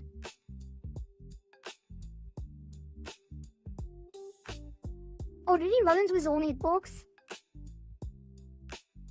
Monitoring true, monitoring false, collision layers should be 0 and 1, I guess. Right, that shouldn't be an issue though. There's something else going on.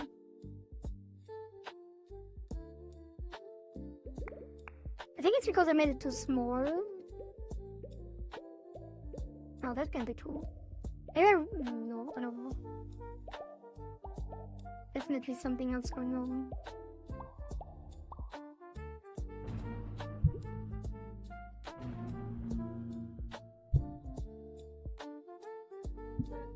Oh, what the hell? It's not violent enough.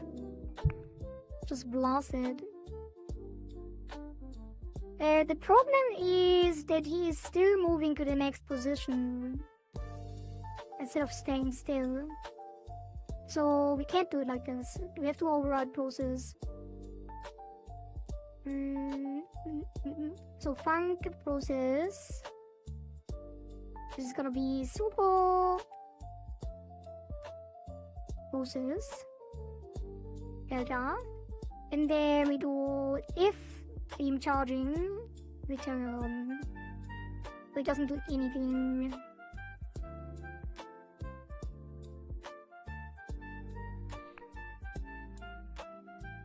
Although I should probably just not do the movement. The move towards. I guess it is posters. That's fine.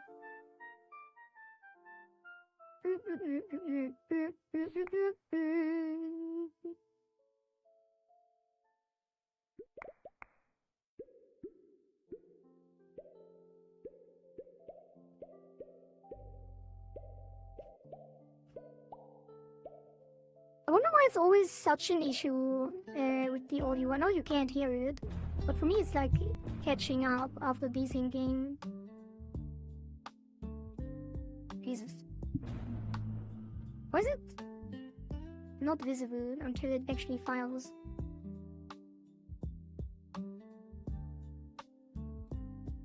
Did I put it on top level again? No. Do I still call the top level thing?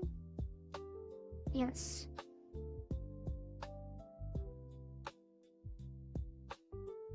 And I'm still calling the global position as well. We don't have to do that anymore. Position.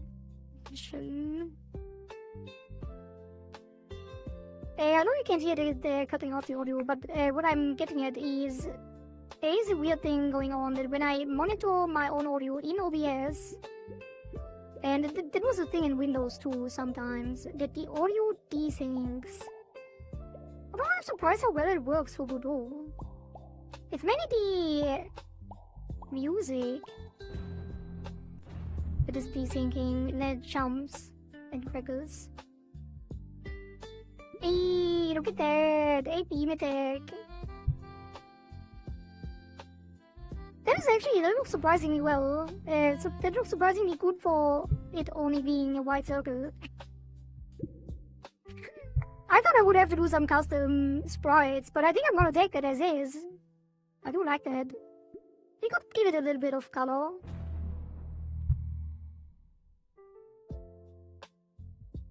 And the audio effects, of course. Well, I don't hate it. What do you think, chat? No.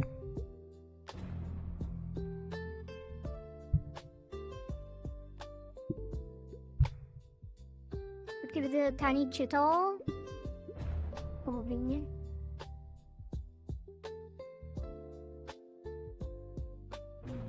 And maybe it's still a little bit too large.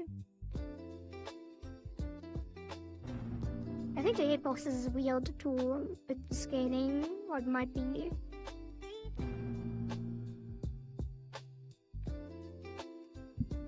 Scary stuff.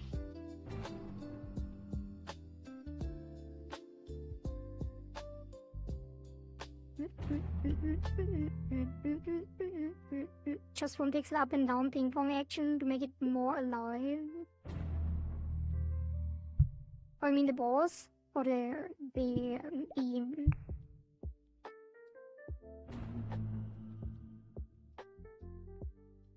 Beam. I think I'm also gonna move it back a little bit.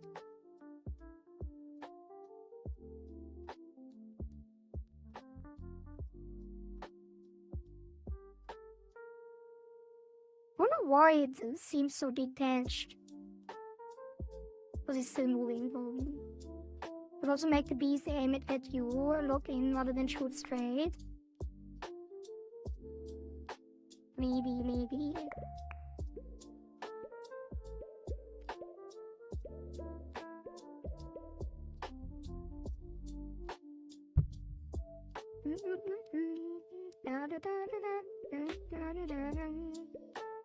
I mean, it is. You still have the turbulence pushing you around, so it's not like you don't have to like dodge it. But it is pretty easy to dodge too.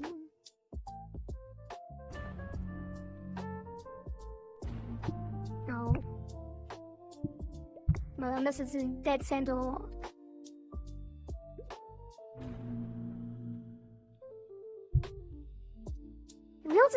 We'll also do some particle effects as well. Probably.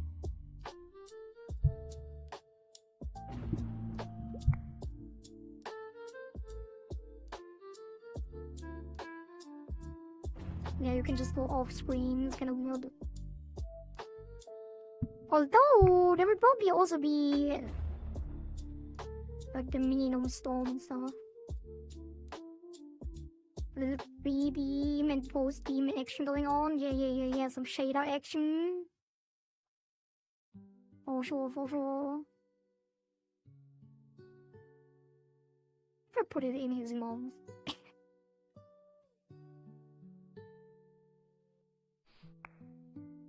What if I put it in his mouth?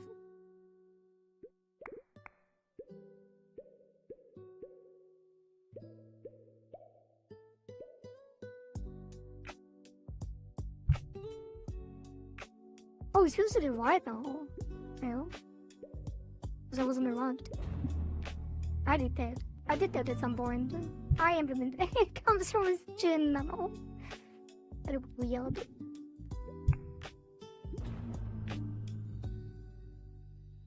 It is so off center. I don't know why. I'm gonna put it way bit above him. Now that's an audio clip which I don't need it. Might be a new redeem tomorrow, who knows?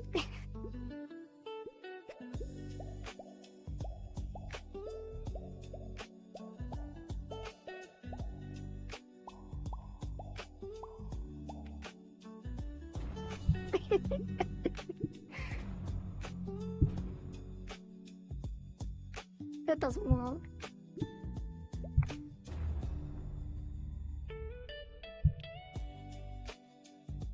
it's inconsistent.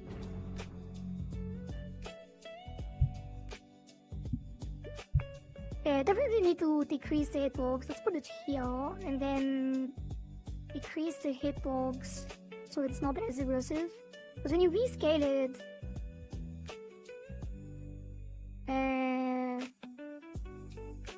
it doesn't seem that bad, but it feels bad.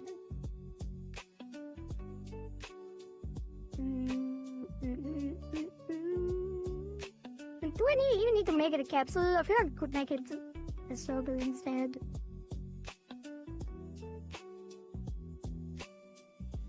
This is scaling anyway. I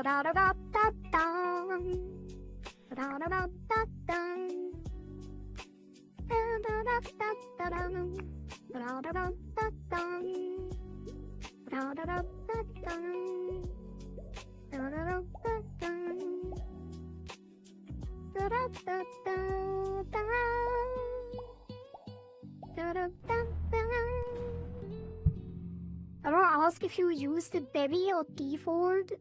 If you did, are they any good? I have never heard of these terms before in my life.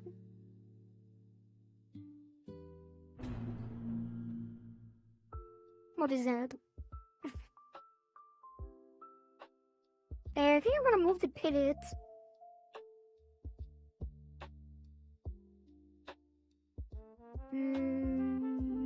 To the corner. Like minus 400. And this one can go to 0. Because it's now on the sprite. Hey, why is it? Oh! I moved the collision instead of the area.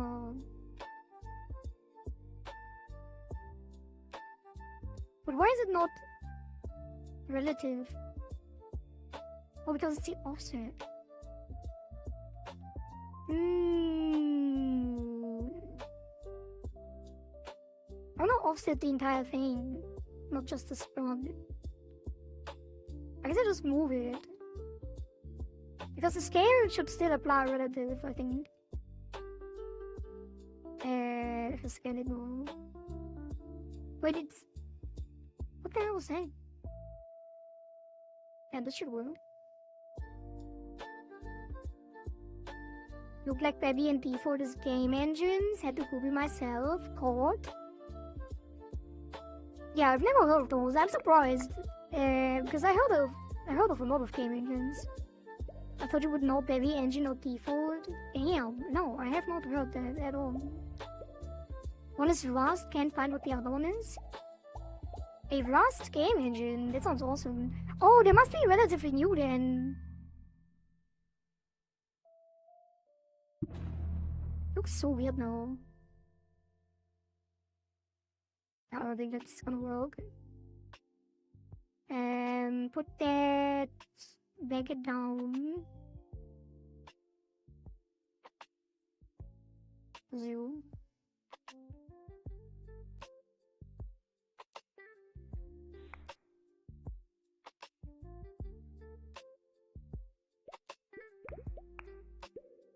Are they like are they general purpose in game engines, or are they like specific to certain genres? Like RPG Maker.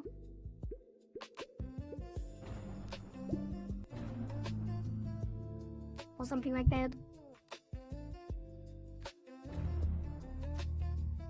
I think I am gonna put it in front of him. Maybe even make him more back or something. Cause I guess he could make his horns glow. For it to look better, but I'll say it works now though. Hitbox should be fine with it.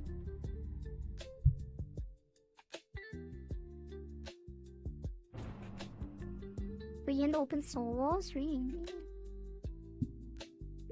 How did that hit me? Oh, I wish I could show the hitbox. I think it's messing up because I cannot trace it without getting it. So we might not be able to use this. Like scanning the hitboxes seems to be missing out. Could make it like a lot smaller, but I feel like you will be able to like just stand in it.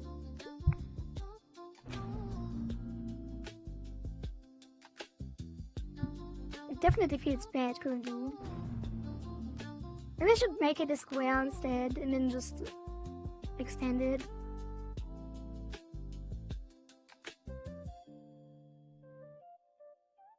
I only heard that they are a good alternative for the door. Let me actually check it out.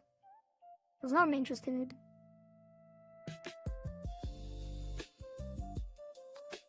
Heavy engine. Refreshingly simple data-driven game engine built in ROS.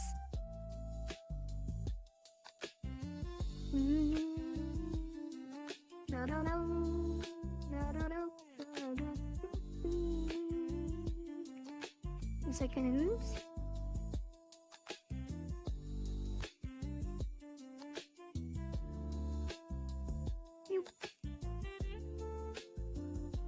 Data-driven. On-engine and game logic uses Baby ECS entity component system. Nice. Entity component system like the one in UED. As a parallel cache-friendly components of Rust struct systems are Rust functions. Queries global resources, local resources change detection log. Parallel scheduler. So it's like a performance first engine, which makes sense.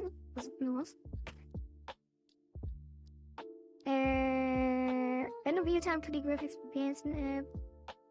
So it's 2D. Oh, that's 3D too. Large shadows, cameras, meshes, textures, materials, GLTF loading. Also shaders of materials and render pipelines. Ooh, extensible render pipeline? Built on top of Bevy's render, bro. It sounds promising. Actually. ECS-driven UI framework built specifically for Bevy. Built directly on top of Bevy ECS renderer with scene plugins. Compose UIs dynamically encode or deck declaratively using the Bevy scene format. Flags blocked. Hot reloading. Get instant feedback on your changes without app restarts or recompilers. As the changes are immediately reflected running Bevy apps. Oh. Recurrently hot load scenes, textures, and meshes. That sounds really cool. By hot reloading during game development?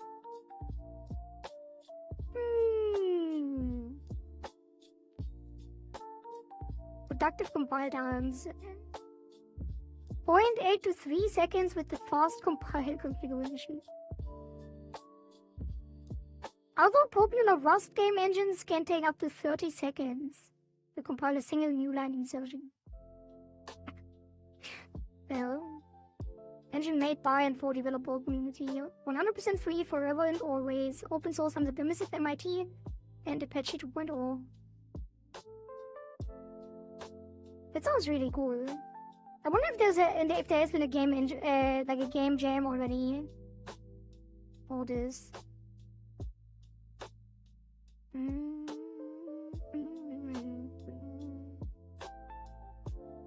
Let me see if I can find anyone I know. Any names? Any recognizable names anyhow? I don't think so.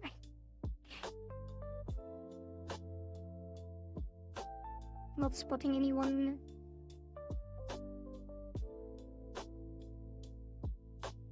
Yeah, that's cool. Cool gotcha.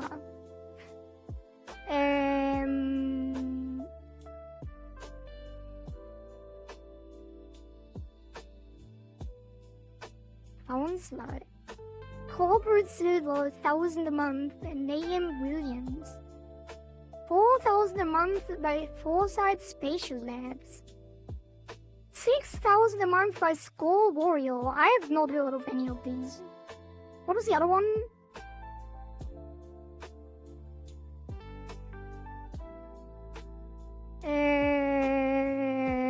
E-Void?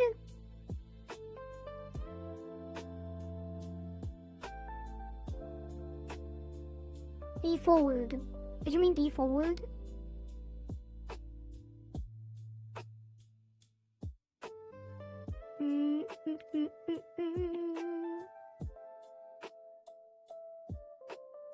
E4 free forever, battle tested, cross-platform, source available.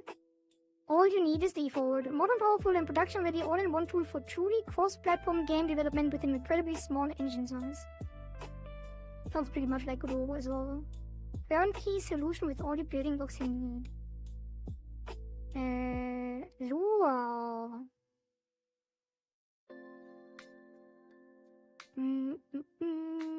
Hot reload, fast build, profiler, and debugger. Profiler and debugger, but it's also hot reloading. One engine size, okay. Oh. It does look a lot like Godot. What the hell is it? It looks like almost identical from this screenshot. Is it a fork? No, there's no way it's Lua. I'm fully featured out of the box, nothing to say double quick thing, huh? Is it Dorby? 3 for a more classic. Proven track record of game releases on mobile web desktop. Before showing Emily Island.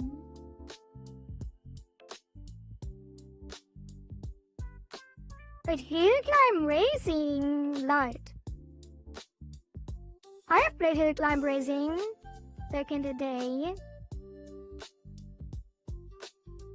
I think, if it's the thing I'm thinking of.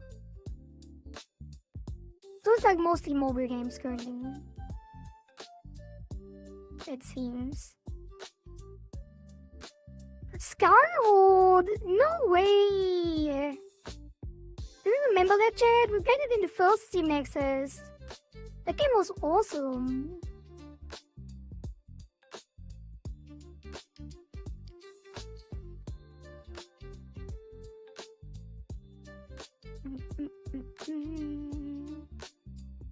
Interesting.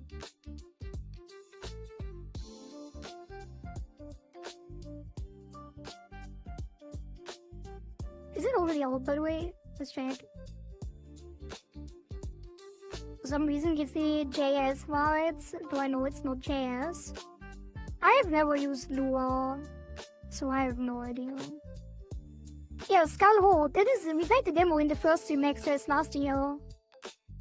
It was so much fun. It comes out next month.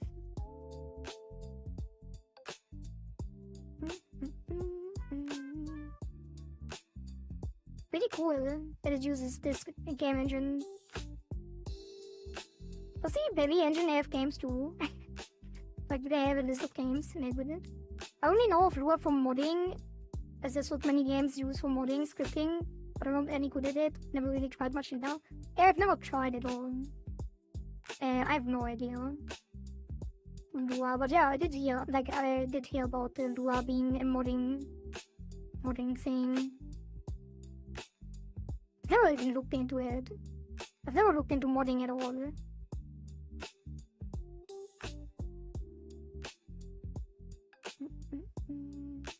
Is there any games made with Baby thing? Games tagged with Baby on HIO.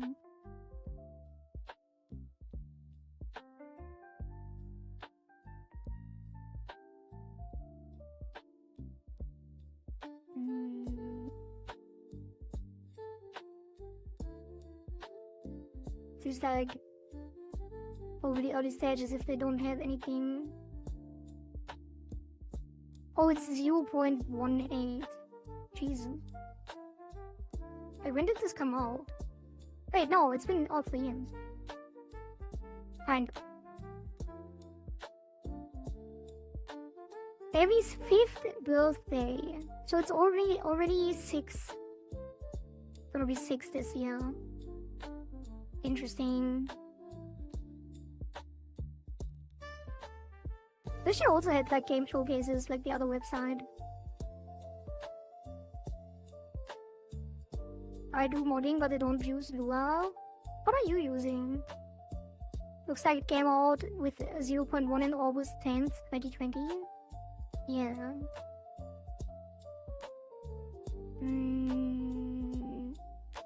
They really should introduce a webpage like the default, where they show off the games made with it. Because that is giving you so much more confidence. And you see a game and recognize it. Like Star-Lord. But it's not even out yet, so, you know. But that's really cool. Looks like they use HIO for that in community tab. Yeah, but it's only like tagged games in HIO and not actual showcases of like the best games. It's just the tag. You have to go through it yourself. And it's not curated at all, so it could be anything. Like any small mini game, jam game from random dude. C++, my beloved in game scripting events. I see. C++ enjoyer in chat. Project Zomboy uses Lua, so I tried bits and pieces for it. I think Hades 2 was the big game that uses Lua a lot. I'm not sure if they only have... I think it's completely in Lua, actually. Yeah. Hades 2 is like Lua all the way through.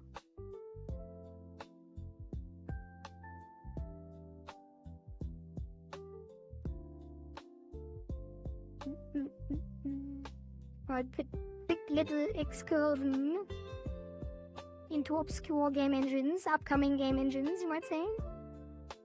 I think Lua is easy to implement in a sandbox manner inside the game, so it makes sense. At least that's what I understand why so many try using Lua for modding. Yeah, I have no idea.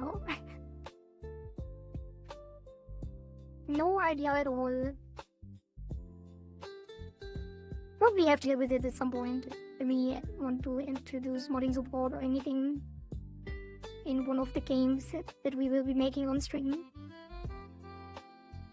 Okay, what was I doing? I wanted to fix the hitbox, but I think we don't really have much time for that, so I think that I probably should try to at least fix like the positioning so it doesn't look so weird. Oops. I put it here again. Fishy code now. I am coding. I'm testing and coding, I guess. Understand.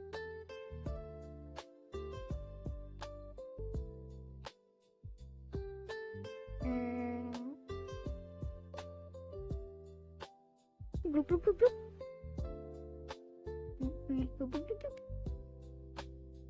Thank you for the reminder. My glass of water is currently empty, which means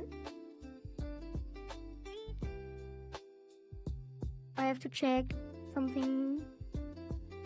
I guess I could fill it up real quick. 1 second. Real quick.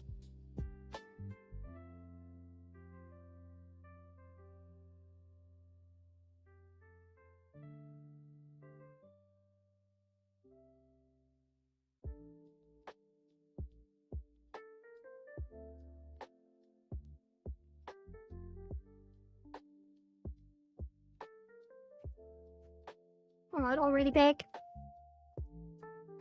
And thank you for that, bits.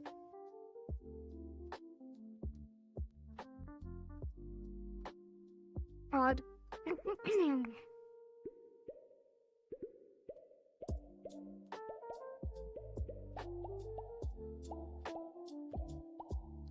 Bloop, bloop, bloop, bloop, bloop.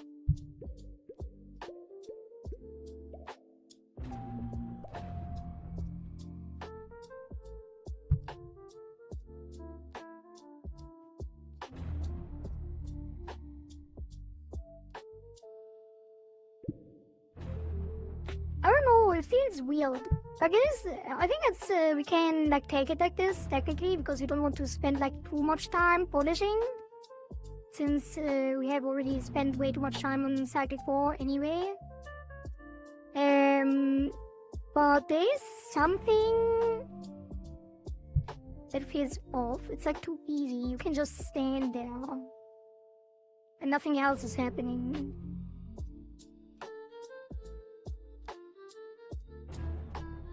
Alright. I have to look into how other games do that, like the beam attacks, because it doesn't really feel like anything. One full player towards the beam vertically. I mean, we kind of already have the turbulence thing, but maybe it's just too random, but slow. Yeah, it is too slow.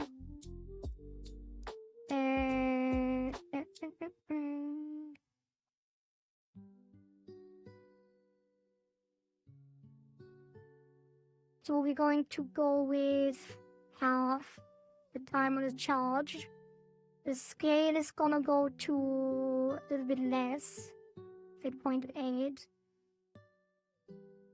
And then the max scale, no.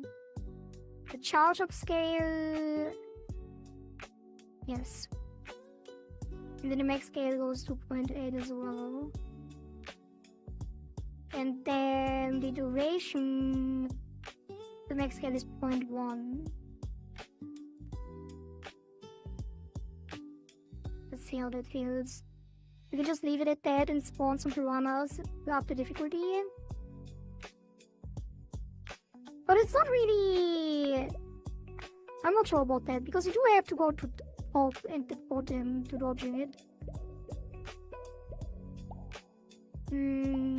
It should come from different directions is the thing. If it always comes from the right, you just go down and up. But if it comes from the top or from the bottom, we have to use the room differently. We have to make him like swim. We have to eat that, like make him swim to one side, and then instead of charging like he does in the in-between phases, like instead of swimming through the screen, he will announce the beam and then blast it. And I think if the beam comes from off-screen,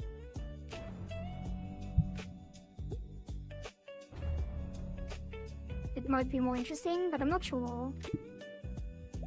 Because the charger, like seeing the charger of the beam is also nice. But I feel like maybe not. Maybe it should be the other way around. Maybe the start scale should be the... Like the start scale and the charge up scale should be reversed.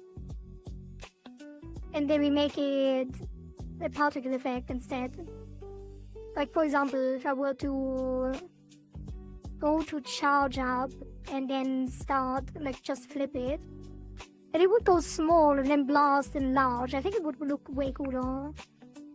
It's like sucking in the energy and then blasting it.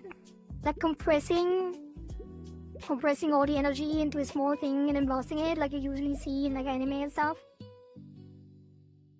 Let's see how that looks.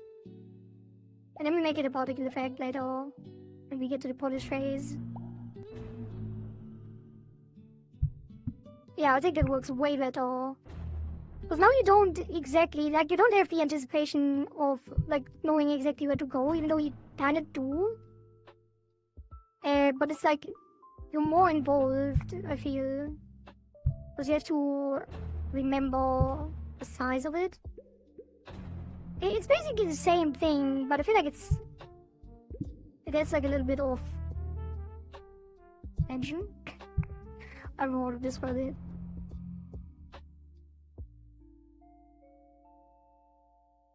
And we could probably leave it larger after. So the start scale is gonna be 0.5. And then the max scale is gonna be 1. The charger is gonna be 0.1. 1.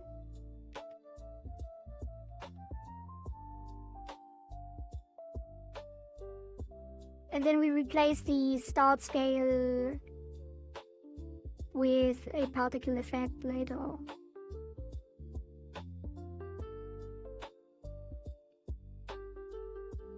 So it's not so obvious when he's gonna shoot.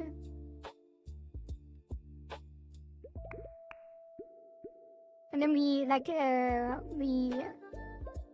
introduce a audio effects and particle effects to properly communicate when he's actually gonna shoot.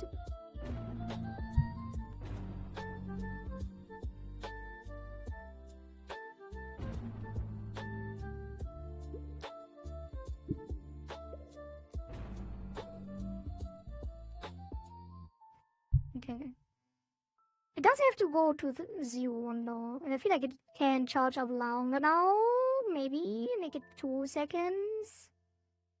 And then the max scale.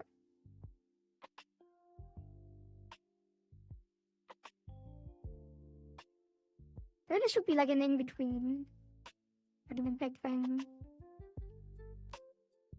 Like half a second.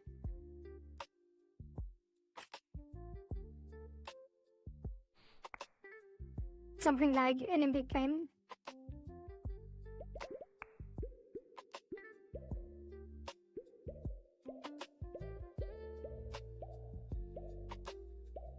One tiny thing I've noticed a while ago but forgot. When he's emerging from the depths towards the scene, would it be cool if he was darker in color when he's far? You mean how it already is, but currently isn't because I'm testing?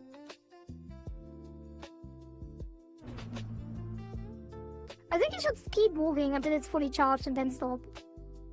You mean like this?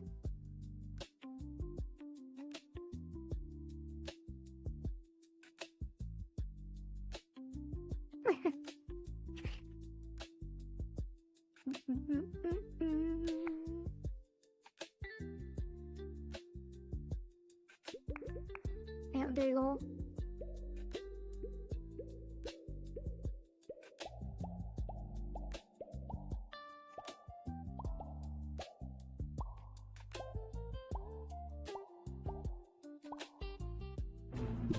No. No.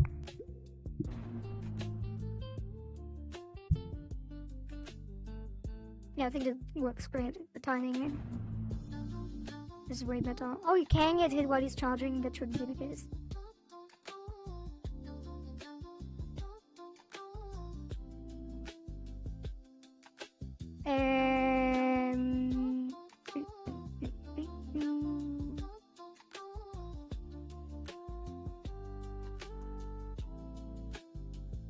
And then make it vibrate as well at some point.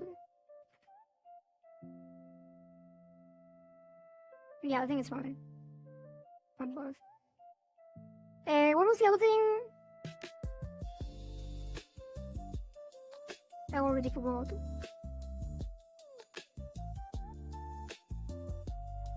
But damn it. Oh, right, movement. Oops. He shouldn't move only while shooting. So he stops moving after it's charged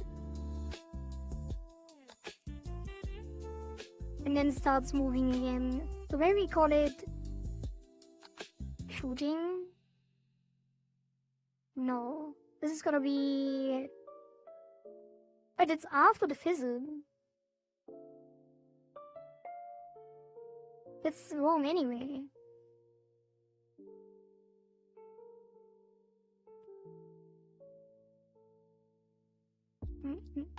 So it should be...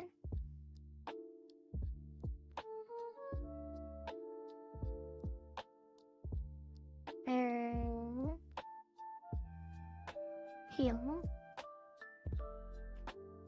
Charged. And it. And then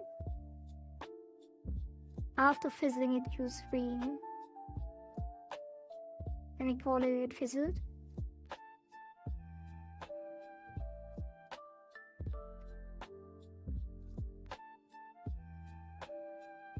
And then on the boss we say charged, connect, charging.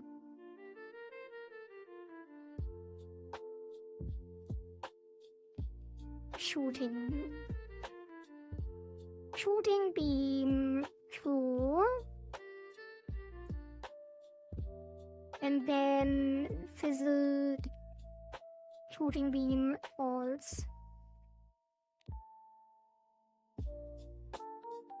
And then and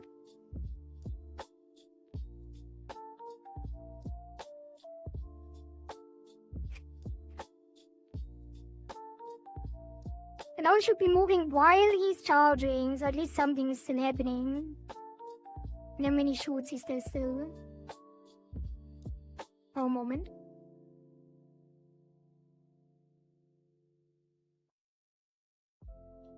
What's happening?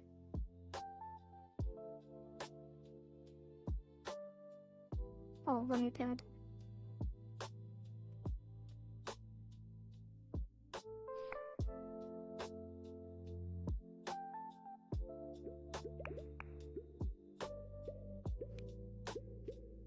I guess you're all right. Maybe you should make it the player get pulled into the beam, because the turbulence already interacts with the other. What's the take on it? With the mini gnome storm. Oh. I guess this one already makes it more interesting. Just need to figure out how to fix the hitbox so it doesn't actually.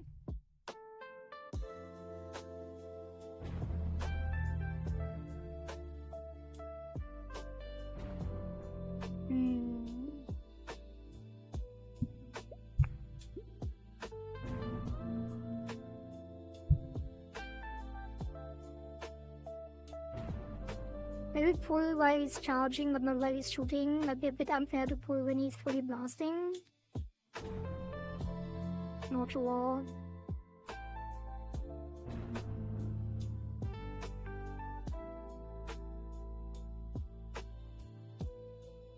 Also, there should be some in between as well. Let's do.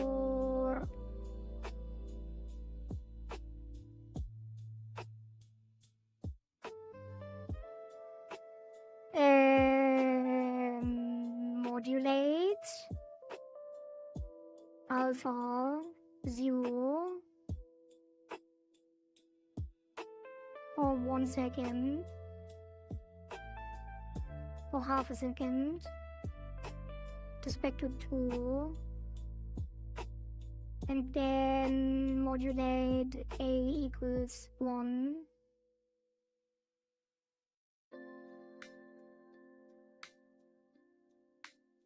Can I put the scale to 0? We might be able to. I'm a little bit scared of doing 0. But I feel like it should be. Actually. Yeah, we don't need that.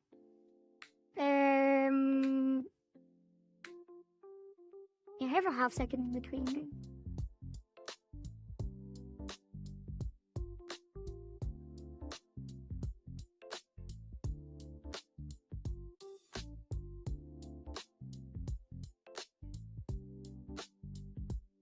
I would love to make it flickable, but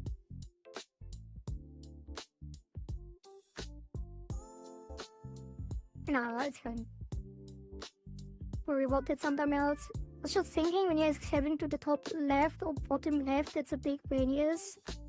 There's a screen boundary. I wonder if you get pulled. Wonder if you will get pulled without being able to escape. What do you mean?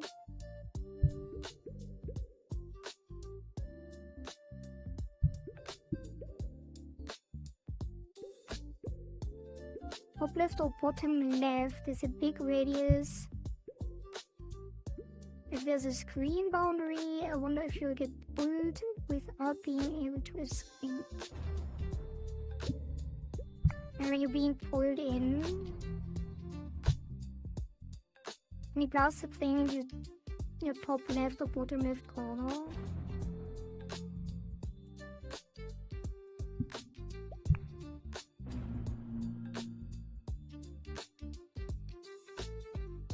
I don't know what I mean. I mean, like getting pulled towards him always, and then you have to escape afterwards instead of just staying where you are.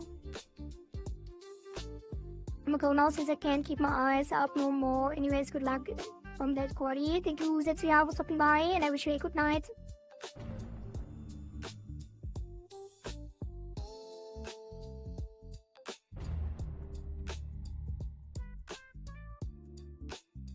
I think that's good. Now it's like disappearing, then he stops for half a second, and then he shoots. So it's, I feel like it's good, well telegraphed now.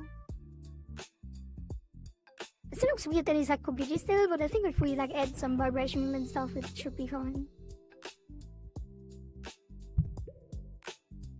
Also, I'm worrying too much about this. Like, I'm already spending way too much time on the cycle. All the past cycles have been so scuffed, which is kind of intentional, since it was like rapid pace development. And this cycle, I've been spending so much time on everything.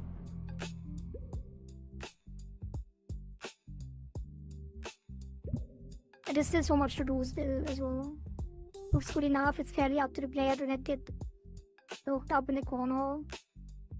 Locked up in the corner? I mean, you have plenty of time to dodge. Maybe even too much time. Probably way too much time, it's so fast.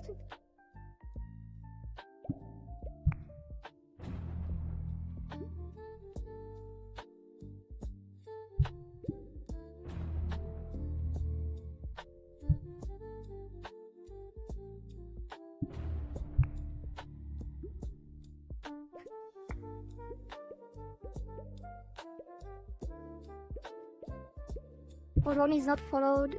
He's not following you before locking. It looked like it did. Or he's following, then locked and shoot. Or it's just randomly moving at the moment. Could make him follow, which is probably a good idea.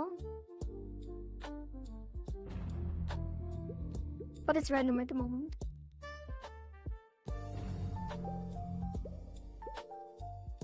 That's okay, I bought Itagi some time ago, I can't wait. Nice, thank you, Isu for buying my game. Thank you. I can wait, okay. No. That's fine too. It won't be too much longer. Oh. I keep saying this, but there will be one more attack on the boss mechanic. Let me figure out how to align the attacks this week, and then next week probably some more polish on the other mechanics, because there's a lot missing there too. And maybe by the end of the month, although I feel like I keep saying that and then other things come up, but not. But now that we're back on schedule, I think we're making great progress. Like, we had the minimum storm we polished up yesterday. Now we already have a beam attack. It still needs some audio stuff as well, but you know, we are making good progress.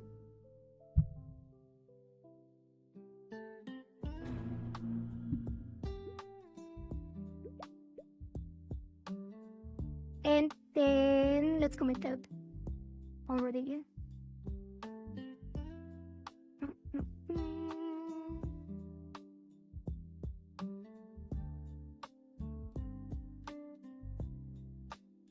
And then there's probably gonna be a bug, because you can't attack him while he's doing the beam, and then the signals will fire. So I should write it down.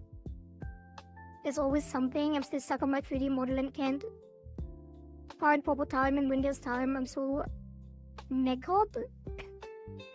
You're knackered from work as your energy is hedge. Yeah. I can only imagine what I would be doing if I had to work a proper job at the same time.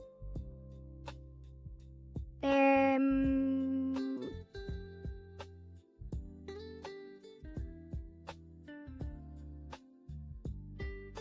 don't know what I wanted to write down. But first of all, let's commit. This is gonna be Meganom Beam. Perfect. The best commit message ever made. And then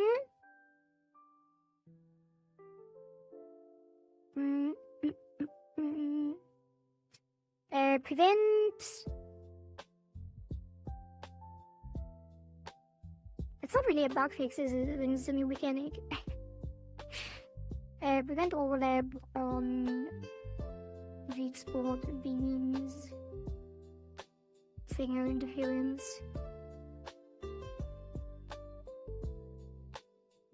And then boop.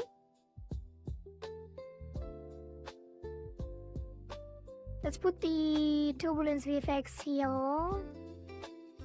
And then charge boop, particle effect.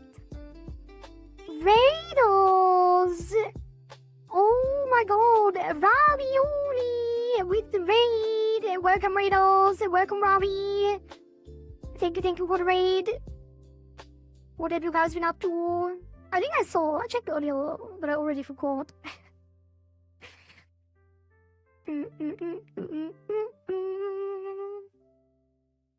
We are currently doing game development. We just added a new attack to the boss, which is a Meganom Beam. But hello Raiders, let me show you. I'm gonna put on the music for that as well. The in-game music, I mean. Let me turn this off for a moment. There you. And then is this a game yet? It is a game about players making all the game decisions. Hey, what just happened? What do I still hear? Oh. The game started with just a button. And then every development cycle, people can play the game, put their score on the leaderboard, and then the top submissions will be implemented into the game. So I only implement the things that players tell me to implement based on their leaderboard position. And then the game evolves over time. And currently I'm working on the Meganom final boss phase. And we added the Meganom Beam attack, which you can see soon. So every time I hit him currently, it's still in testing. But he does this beam attack, which is currently just made from a white circle, so there's no like particle effects or anything. Oops. But yeah, that is the new attack that we introduced today. And then we have a couple other things as well. Should that pen be? Where is B here? Oh, be your problem? Is that the guy that you told me to ban? For the meme? But welcome B. I hope you feel at home when Flushy bans you. And then Foxy. Right, so in the game, oops, like I said, the game is based on player submissions. So the evolution has been starting, and that is the hub world. You can buy like different cursors and stuff and cursor upgrades with the shells you farm. And that's the leaderboard, which is currently the dev leaderboard with real stuff on it. So in this arcade, you can play all the past versions. So we started with just this button, which was still in night mode back then. Right. And then people submitted their ideas, and then the first cycle was this twin button gameplay, where you have to click the blue and the red button one after another, always. So the combo goes only goes up when you click them one after another, so always alternatingly. So if I click the same button twice, I have the wrong cursor. No, I found a bug. It's not switching to the base cursor because I don't have shells. Oh, need to farm some shells. I don't know how many points I need. I guess I could farm it in the actual thing. Second. W bug testing. Help. Anyway, I'm currently using the twin cursor that allows me to click the same button over and over again. That's why I can't show you the combo breaker effect. But this cursor limits the combo. And then you get these challenges in between. That was the first change to the one button gameplay. So you get challenges and different cursors, and a decoy button that when you click it, you lose points. This one. And then on the second cycle, there was a rhythm game introduced. Some new music and stuff. Well, that was after the fact, but it's also a bit loud. There was some piranha that eats your cursor, and a rhythm game element that is also a challenge. It doesn't have a lot of chance to spawn, so I'm not sure if I can show it to you right now. But technically there are some new things in this one. And then after that, it got crazy because Skaters decided he doesn't want clicking anymore, so it turned into a WASD controlled game where you have to attack the bubbles. So the core gameplay is still the same, you still attack the bubbles, but you now do it with WASD control, dashing into them. And then there was also this boss edit that immediately starts currently because it's still in testing. Usually it would start appearing after the first song ends. And then he gets multiple phases. And then what else was introduced? I think there were some new challenges as well. Here's the piranha that I was talking about, so if you get hit, it disables your cursor. So now I can break the combo with the twin cursor, as you can see. Until it recovers. And there was a swarm challenge as well. And now, the current cycle that we're working on, cycle 4, that is not on Steam yet. Everything else is in early access, available on Steam at the moment. And this new cycle introduces a seed planting mechanic. But I currently don't have seeds because I'm on a new save file. But you can plant seeds here that modify your run with different buffs. And then all the challenges got overhauled, and now instead of giving you score or penalties, you can decide between different buffs as well that modify your run even further, and then you can select out of 3 challenges always to choose the ones that fit your playstyle. Can you get a shiny piranha? Maybe we should introduce that too. But no one asked for that. So if you want a shiny piranha in the game, you would have to play the next cycle and get on the leaderboard to submit it, because everything was decided by the players. Yep. Do you think Itagi would ever be on the demo week? Demo week? You mean like Steam Next Fest? I can't join Steam Next Fest because the game is already in early access. And early access counts as release, so it is unfortunately not allowed. Which I only found out when I actually tried to implement the demo. Oops. Yep, that's the game.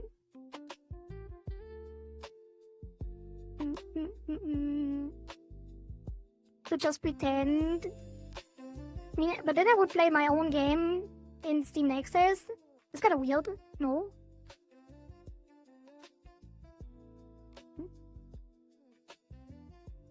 I just omitted the new beam attack, but I could show you the mini-gnome's form as well. This we're already showcasing anyway.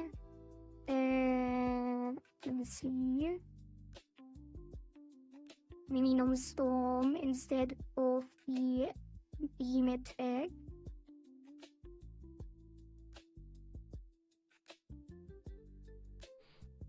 That's what I meant.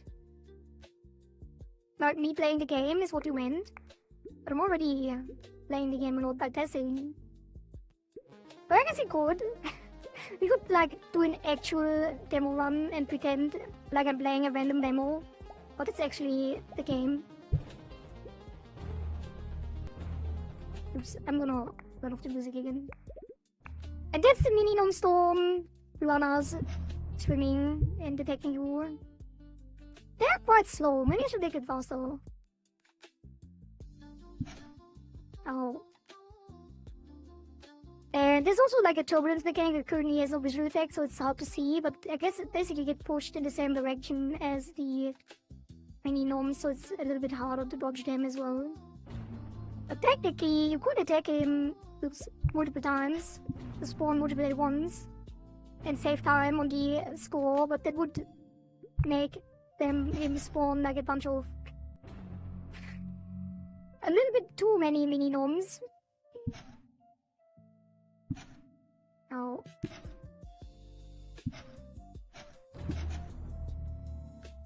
There's promo, yeah. I guess so. God.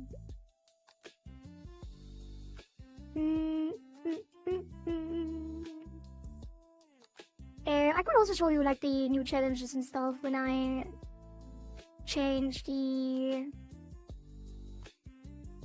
Or was it testing? Yeah. Was there another one? Yes. Okay, let's actually play one round.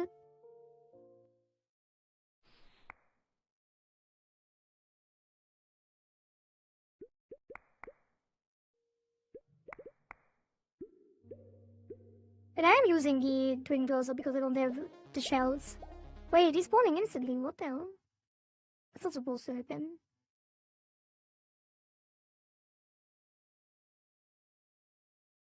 Oh, it's on the start. Wait, where is it? Where did I set this? Current... No, current lang. This one. There we go. Now it should be spawning after the music so we can actually play the game a little bit. Also, I need to write down the bug. Can't switch to basic cursor if no money. There you go.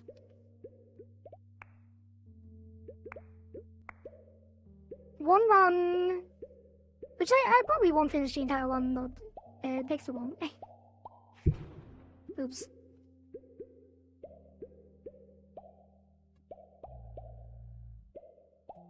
Because we are close to the end of the game dev section, and we are going to play Eugenics afterwards, if you want to stay for that. So here we have the new challenge selection, and as you can see, there are different buffs, like increasing your base score, your max health, and stuff like that when you finish it. And usually you have a chance to get a major buff that also comes with a downside. You can also buff and debuff the boss for him to do more damage, have less health, or like more speed and stuff.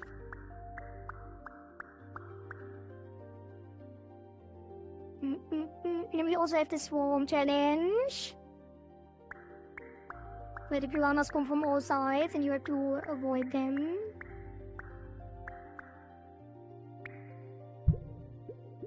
Let's put up the combo, Sedge.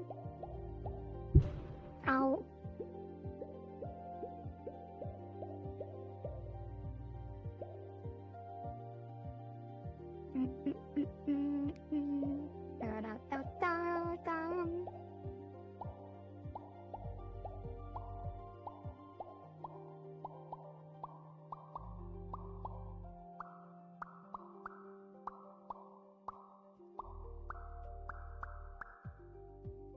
Oops. Almost missed it. Wait, I didn't look at the buffs. Minus 4 speed. I'm not sure if that's gonna be useful. Oh.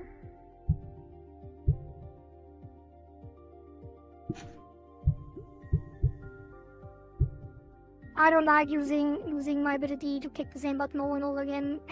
And I'm already so used to the cursor. Combo time aren't eating, but the boss does more damage. That does sound pretty good though. For the target challenge, you have to make sure that the number that is displayed is in your score. You have to make sure there's a 2 in the score, which is pretty easy because you're at 20k. So now we increased the combo timer, which is nice because I kept losing combo. Another combo timer with the score challenge. I think we can get to 26k. Yep. Maybe even overshoot. Uh-oh.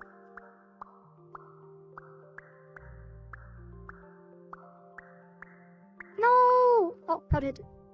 I had to sacrifice the combo though to finish that. I also still haven't introduced a combo success sound effect. You probably should.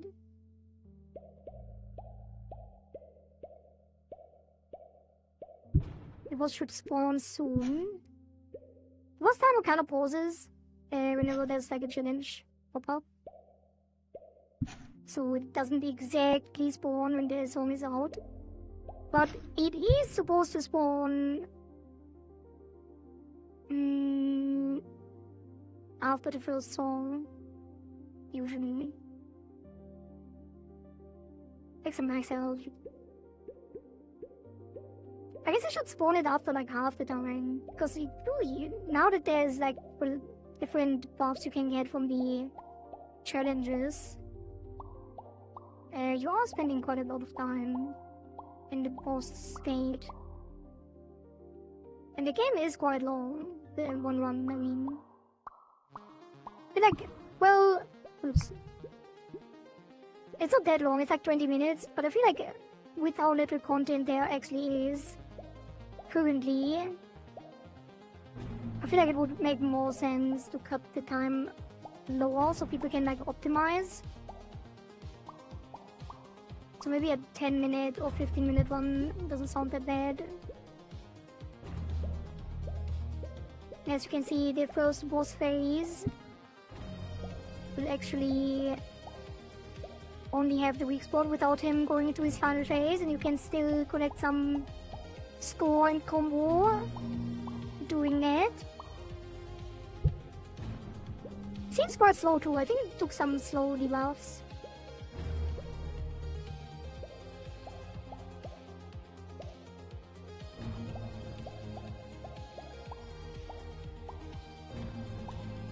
Also, we got quite low on score because it got hit quite a bit.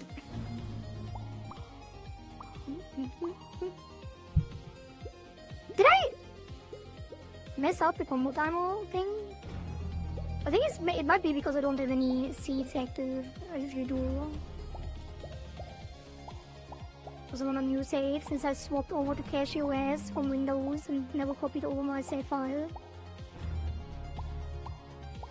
And why is he still in this phase? I might have introduced a bug still. Well, for testing, I think it doesn't leave the phase at all.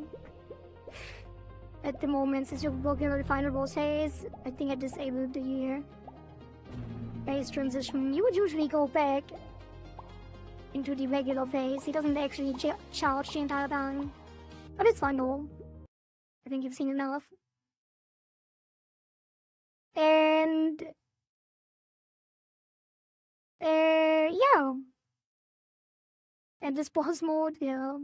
And that has been... Oh, the ad break. There's an ad break now, my bad. But that has been the dev section anyway, so I shall return at 8 p.m. W timing कैसे? W timing, yeah. So let's rework that for a moment. And then here's the other thing. EPT. ST. Wait, where is it? This one? Yeah. Okay, chat. Wait, is it?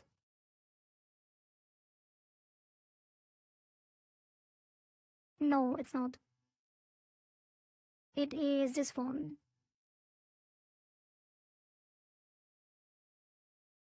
Also, music.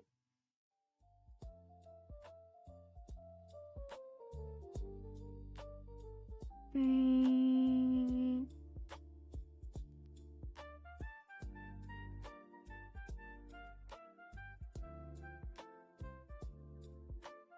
Why is it?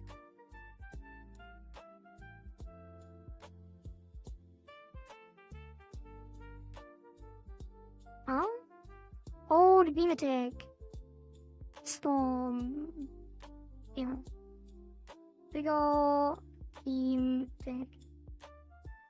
There you go. Alright, chat, that is it for the game dev section. I shall return at 8 p.m. I will take my dinner. And then we jump into eugenics. So for the YouTube people, you will have to find the new stream because I can't keep the YouTube open. But for Twitch and Kick, I shall return in half an hour. I will probably be back sooner than 8 p.m. I will just eat something and then come back. So let me get big real quick. And then we say bye YouTube. And then I will be back in at 8 p.m. as usual. See you soon, chat. See you soon. Bye bye.